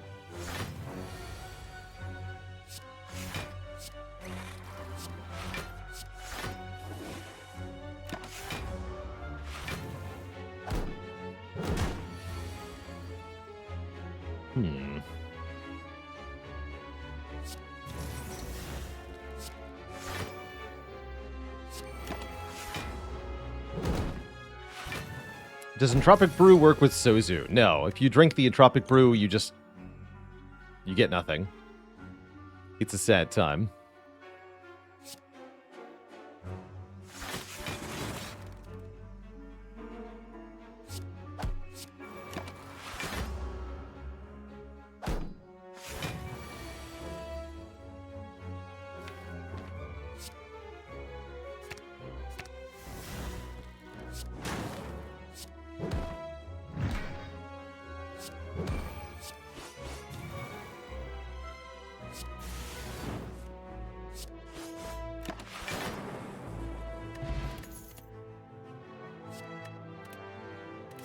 Was Rip and Tear picked? Yeah, we took it on purpose in Act 1. It was perfectly good back in Act 1.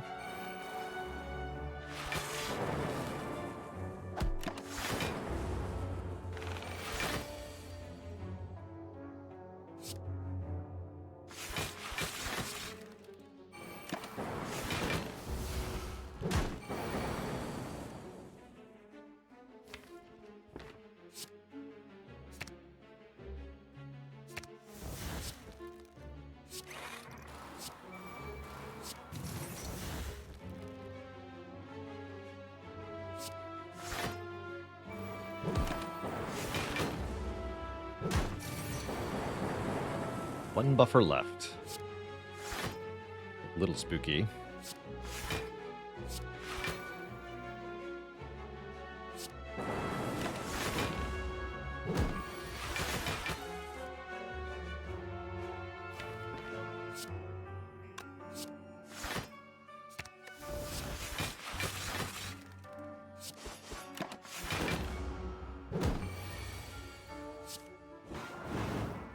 Yeah, that Dark Orb is deadly with Pyramid. Turbo is a lot better. So is Go for the Eyes, for that matter.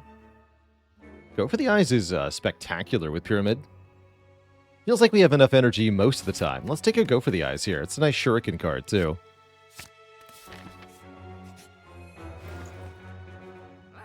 Ocean Belt. If only we'd held on to that in Tropic Brew. I mean, it's still very good.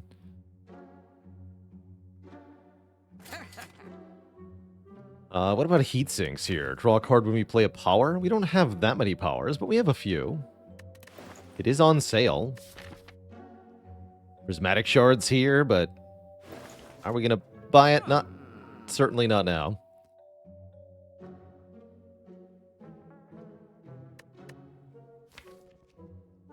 Less strikes would be good. I'm gonna dunk a strike here. Recursion with our Dark Orb is definitely viable. I can still buy heat sinks. I just want to remove another card, though. Find some potions. Don't mind if I do. Hey, now we have full potions. That's pretty baller.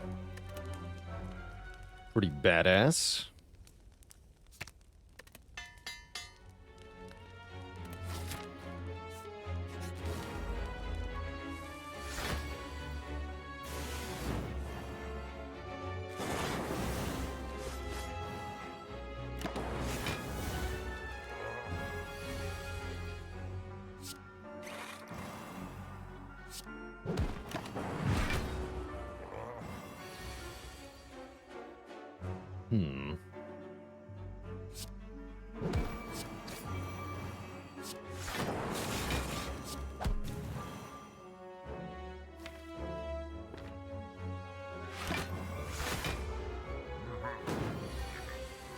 It is time.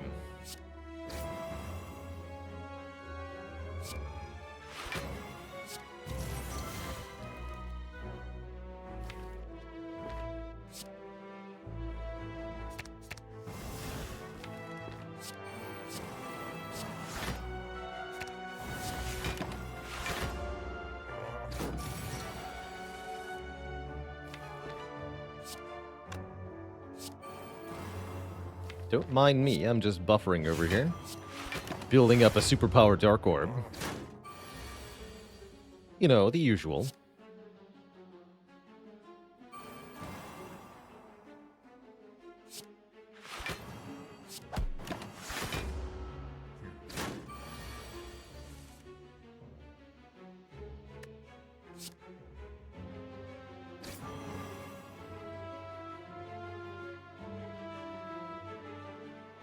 Guess we use Aggregate next turn. Fine. Tick-tock.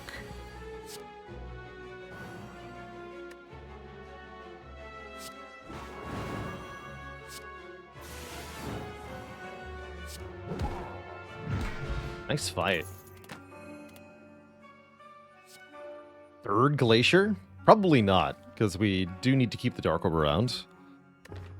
We could take another Aggregate. I think that's actually pretty decent. Get a second one of those. I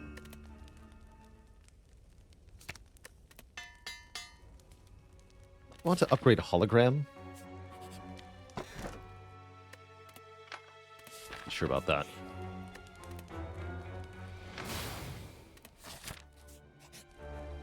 Ooh, Glowing Tesseract. Let's look at 3 colorless cards.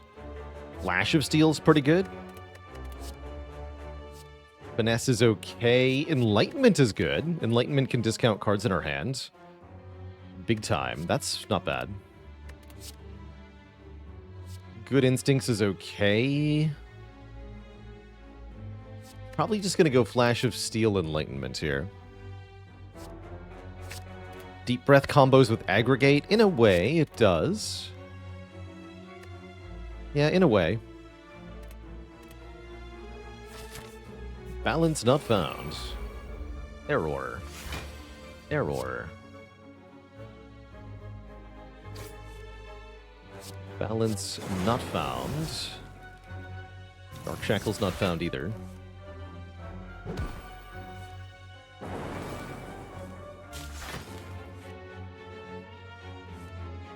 Nice.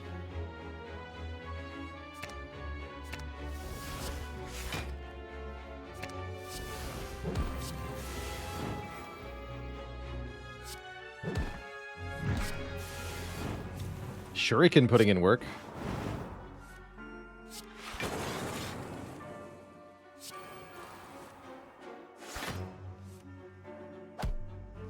Pretty good.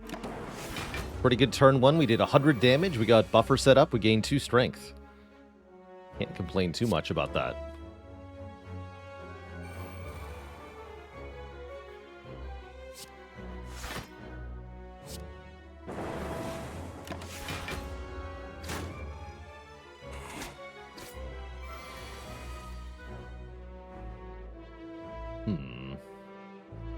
Might be able to complain about this, though.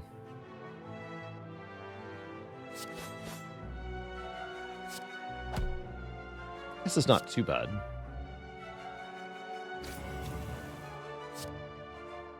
It would only be 17.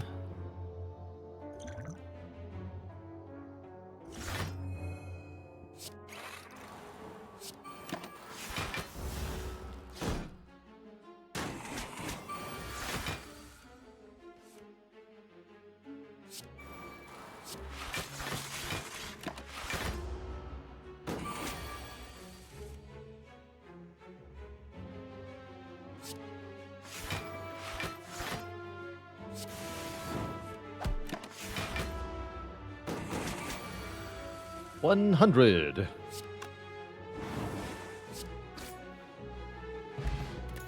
Get a pen nib for double damage every 10th attack card played. And perhaps more importantly, we get an echo form, allowing us to duplicate the first card we play each turn, which is very, very strong with, well, a lot of the things we're doing, but particularly letting us double our scaling powers is very good.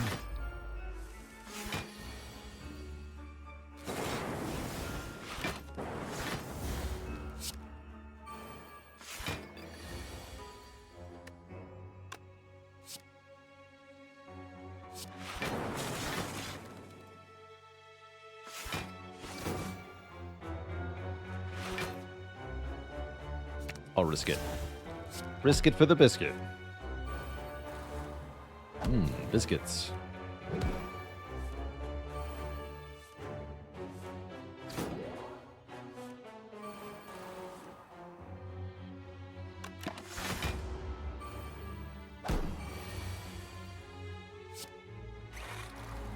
Delicious biscuits.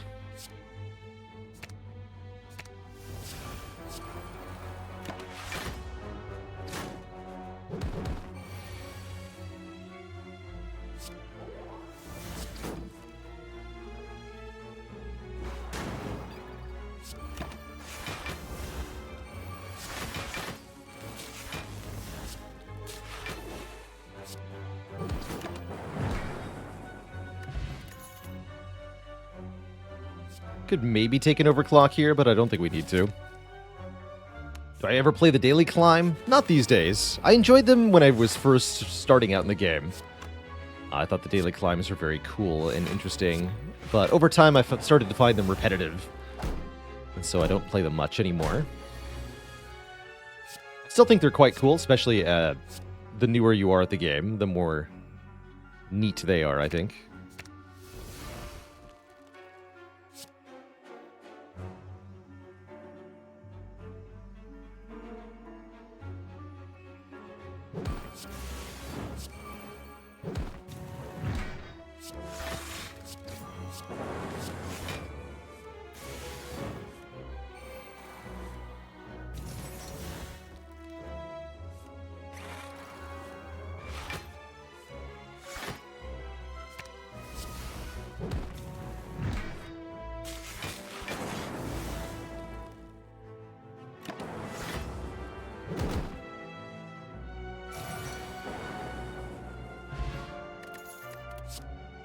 I think part of my problem was also that the daily climbs are always played on Ascension 0, and as I became better and better at the game, I wanted more of a challenge out of the daily. It's kind of fun trying to compete for score, but I found trying to min-max score on daily runs to mostly be very frustrating, as you have to perfect every boss and every elite in order to get the most points.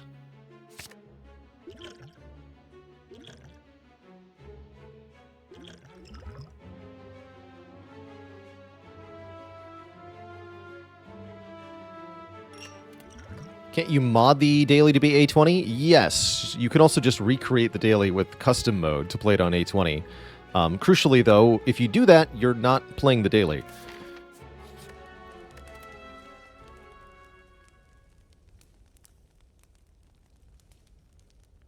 I'd go for a rare Echo form upgrade here. I just don't want to miss this by drawing into it with Unceasing Top.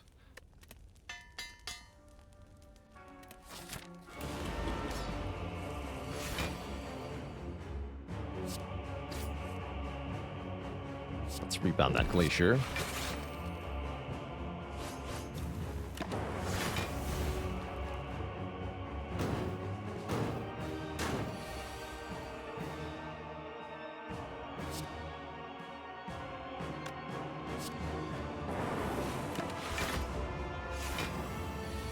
$48. That is quite the number. We can just seek for buffer, though.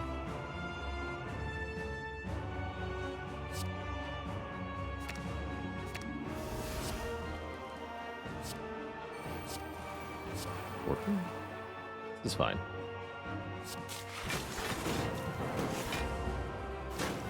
There we go. Now we can double the scaling cards, like this loop. Perfect.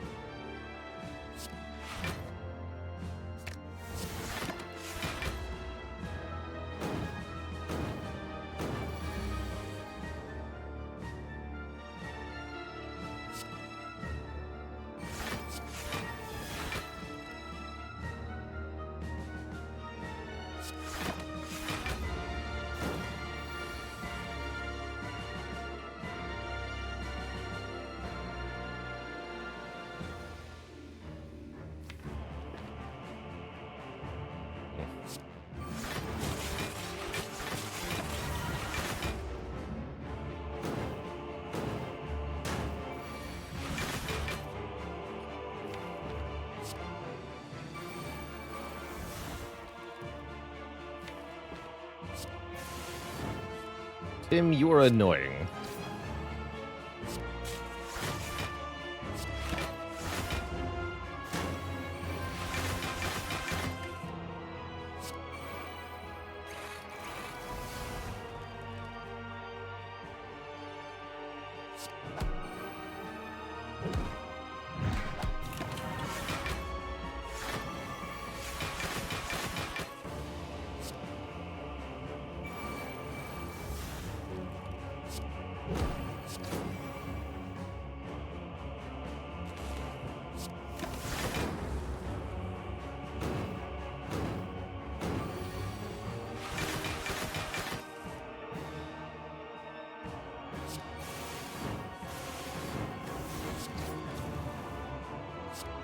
Put that lightning orb in front. That ought to be enough damage for a while.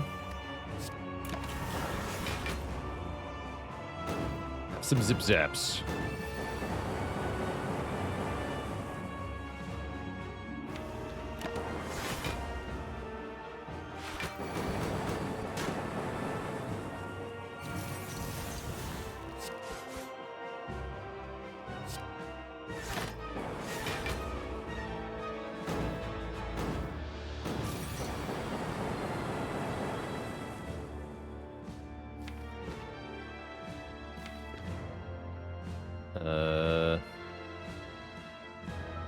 Let's do this.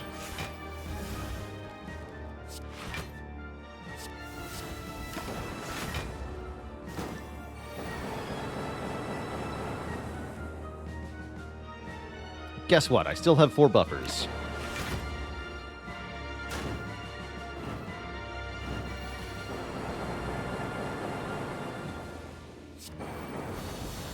GG to the Time Eater.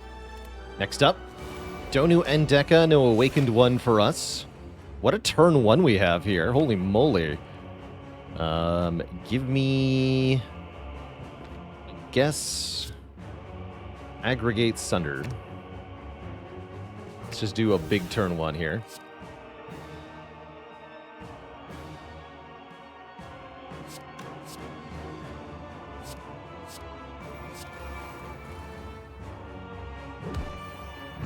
Oops.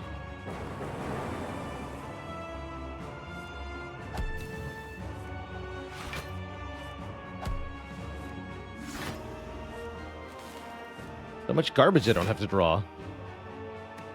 Do I dare take another aggregate? That seems excessively greedy. Let's take a Sunder.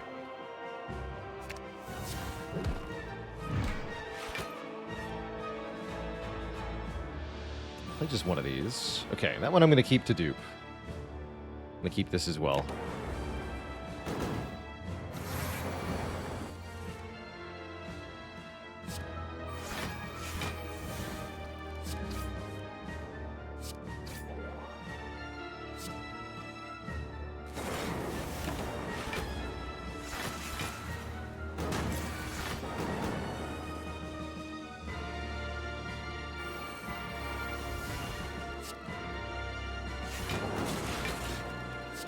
Okay to take some damage here. We heal with the meal ticket after all.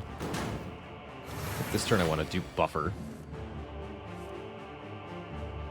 Actually, no, I'm going to dupe defrag here.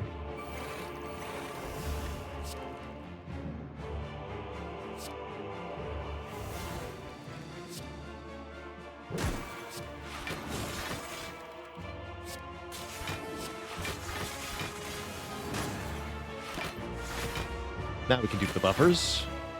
That'll buy me a lot of time.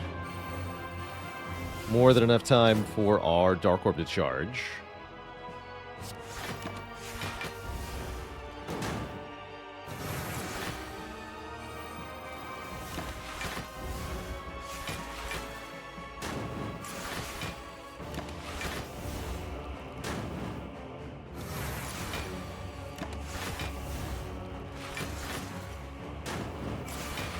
Easy money. Got him. Two thump, two thump, two thump. A deep pulsing dread can be felt throughout the room. Is this the heart of the spire, the source of all these orbs? The heart squirms and bleeds, but is ultimately still pounding. Are your mightiest attacks not enough? You get to heal to full at the shop, so we can upgrade one more card. Aggregate upgrade is okay. I like the Go for the Eyes upgrade a lot. We also have the Blessing of the Forge to upgrade any other card. Probably Hologram here. Do Go for the Eyes, so I can keep the Heart weak. The shop got. Entropic Brew is back. And with the Toy Ornithopter, actually seems pretty premium here. Let's lose this Blessing of the Forge, because all of these potions are good turn 1 against Heart. Focus, focus, Thorns. That means we can take some damage in the Elites fight, and then heal up as we go into the Heart.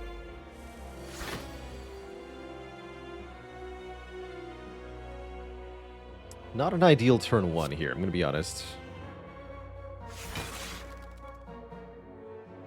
Sender's Bane preventing the Unceasing Top from doing anything here.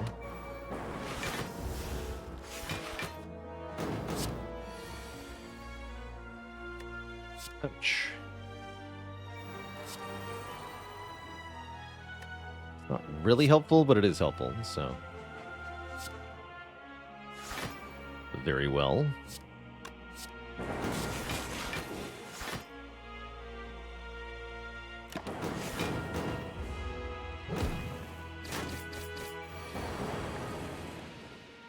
Well, the good news is that we took a bunch of damage. I think that's good news.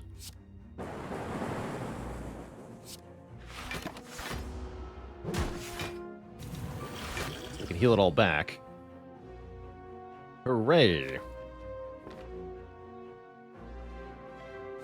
I'm going to seek for Echo Form and the Cheapifier.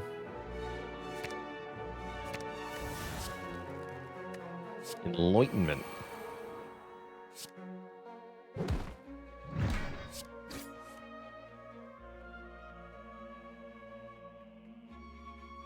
Currently have one buffer charge. Next turn looks pretty spicy.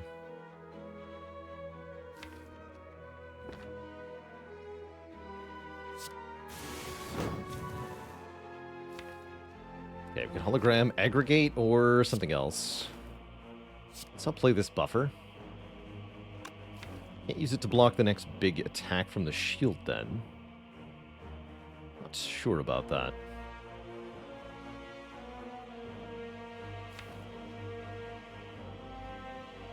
Lieb Mishnix, thanks so much for the Prime sub, and Cyrus TD with 41 months.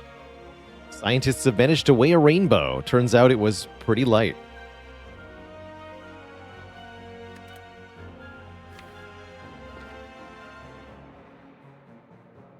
Maybe we should play our defrag then? Yeah.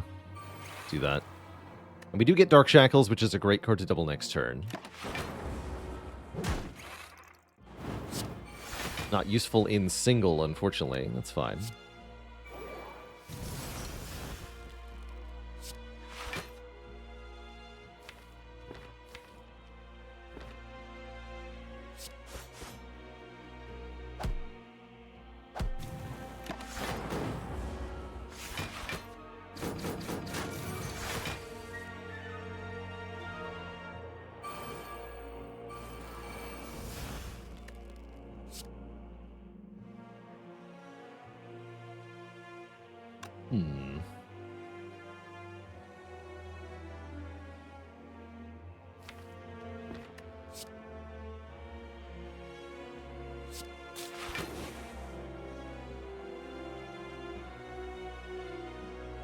Can't take damage no matter what here.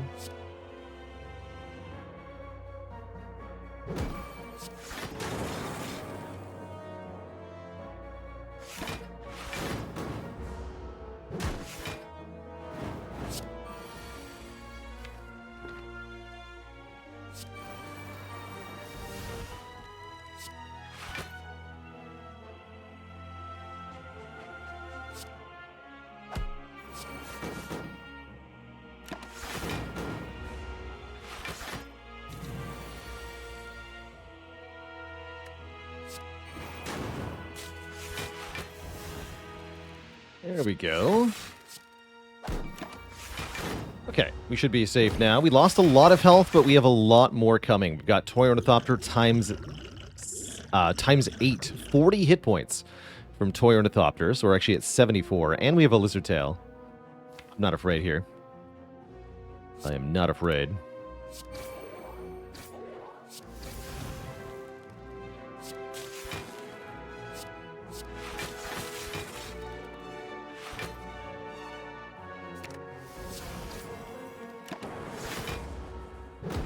Valorant Sky, thanks for 29 months of support.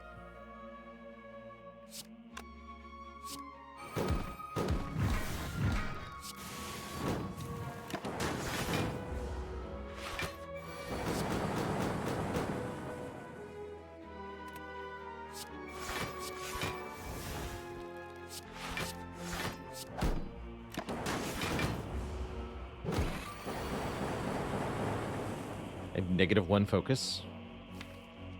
Terrifying. How did this happen?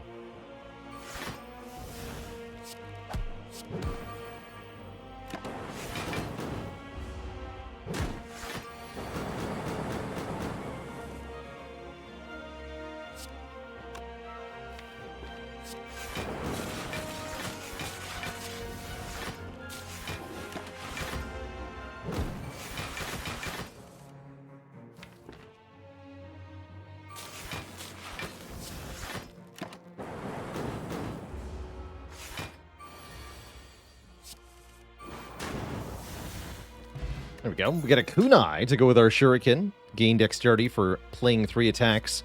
And to go with that, we get a hologram plus. Gain block, put a card from the discard pile back into your hand. Very good with the go for the eyes here, and a very good card. As we go into the heart fight here.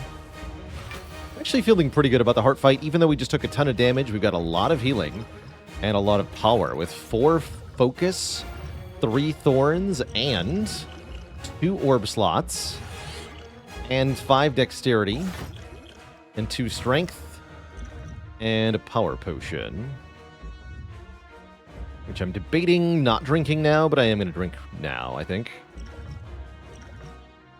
Which is even more orb slots. Although Static Discharge was also okay there. Just for the record. Yeah, how's that for a turn 1? Oops.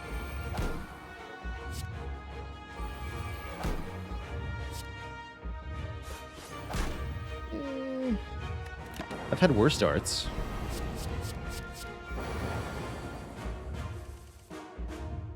Okay, now we're talking.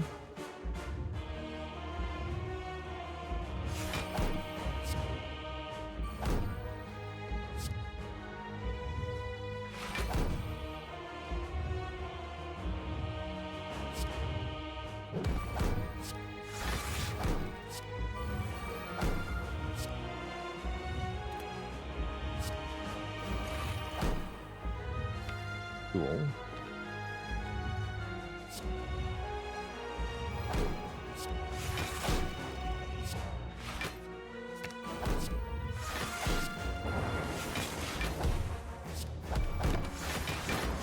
block.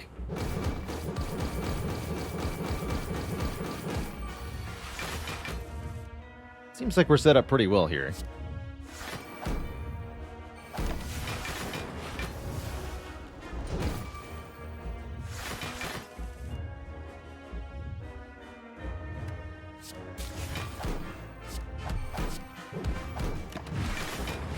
Only Echo Form could see me now.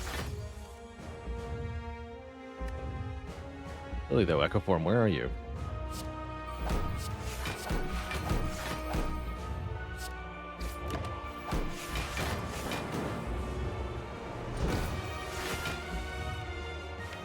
Now we're talking.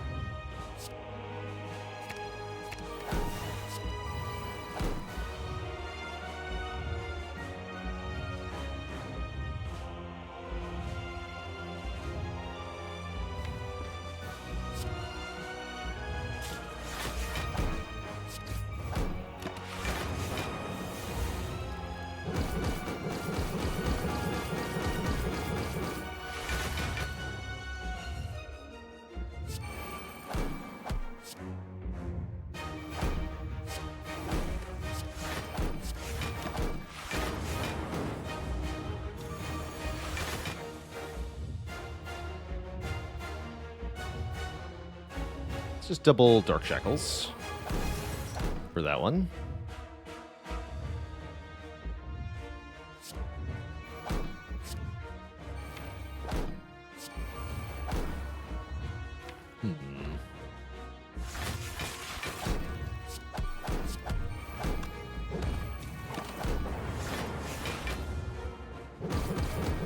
Looks like we're doing okay damage, too.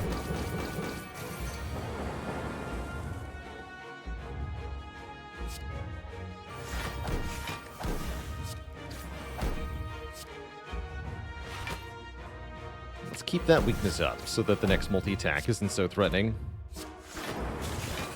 Now it's Dark Orb time. 150 power of darkness.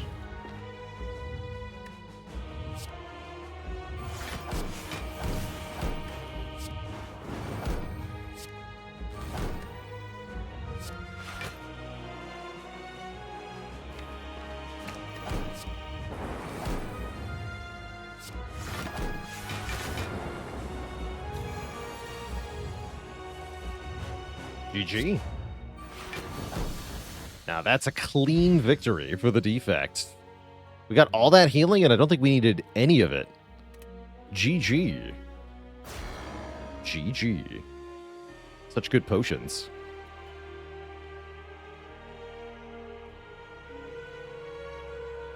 Pascal, thank you so much for the 17 months. You're heckin' welcome for all the great streams. Thanks for being here for so many of them. Be free, my lizard tail friend. Be free.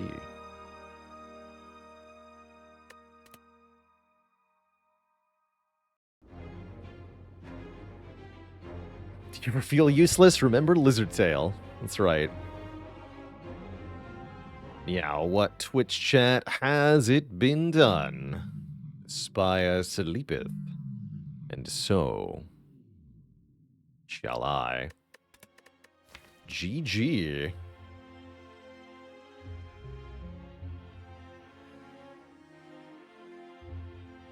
GG. What a great little run. So our starting bonus was useless, right? We traded away 10% of our max health for something we never used.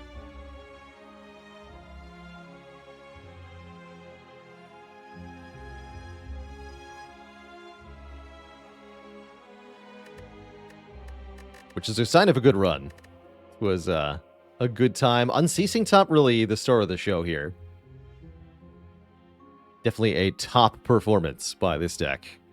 Some runs really just are that strong. We got confidence. The confidence to go aggro with elites.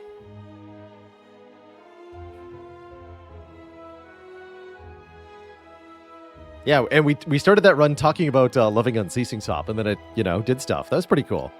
It's pretty cool. Unfortunately, Twitch chat, that is all the time that I have for us today. So just a pure Spire stream today. Tomorrow, we're going to be back at it with more Ironclad. And then later in the stream, we'll be playing some Against the Storm, continuing our Queen's Hand mode playthrough, getting very close to finishing that. Good luck on your journey to A20, Jack Pyatt. Lizard Tail's job was to get us closer to the top. The unceasing top. I'm going to throw a raid over to Knave Greed. A very chill, very skilled individual doing some A20 Spire currently.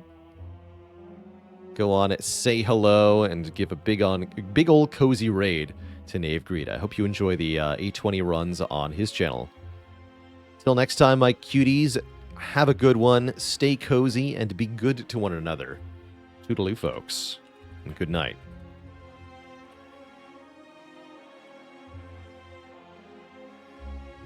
Whoops.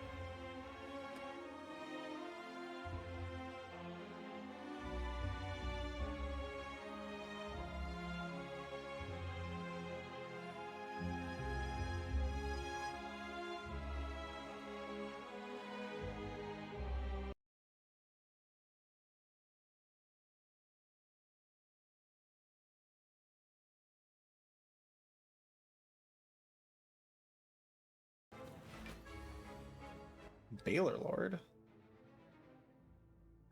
Hello, Baylor. Been a while. Thank you for the raid. I appreciate it. I am playing a Defect round with pretty strong relics, but kind of lacking draw and energy, so it's hard to deploy my stuff. Yeah, welcome. Welcome, Raiders. How did your Ironclad runs go? Should probably start trying now. Yeah, maybe. Alright, 11 times 5, right? It's 55, so I just kill.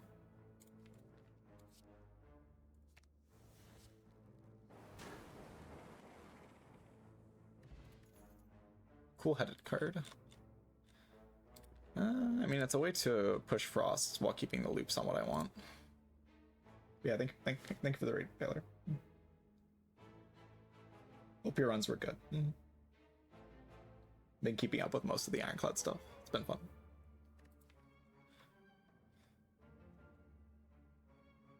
Two for 2 Ironclad had a really good time with Barricade after Act 1 boss into double impervious with Strange Spoon. That sounds like a Baylor run. Does sound like a Baylor run. So this run would be a bit stronger if in Act 2 I definitely lost some HP because of playing fights a bit casually, and these Seeks are now unupgraded.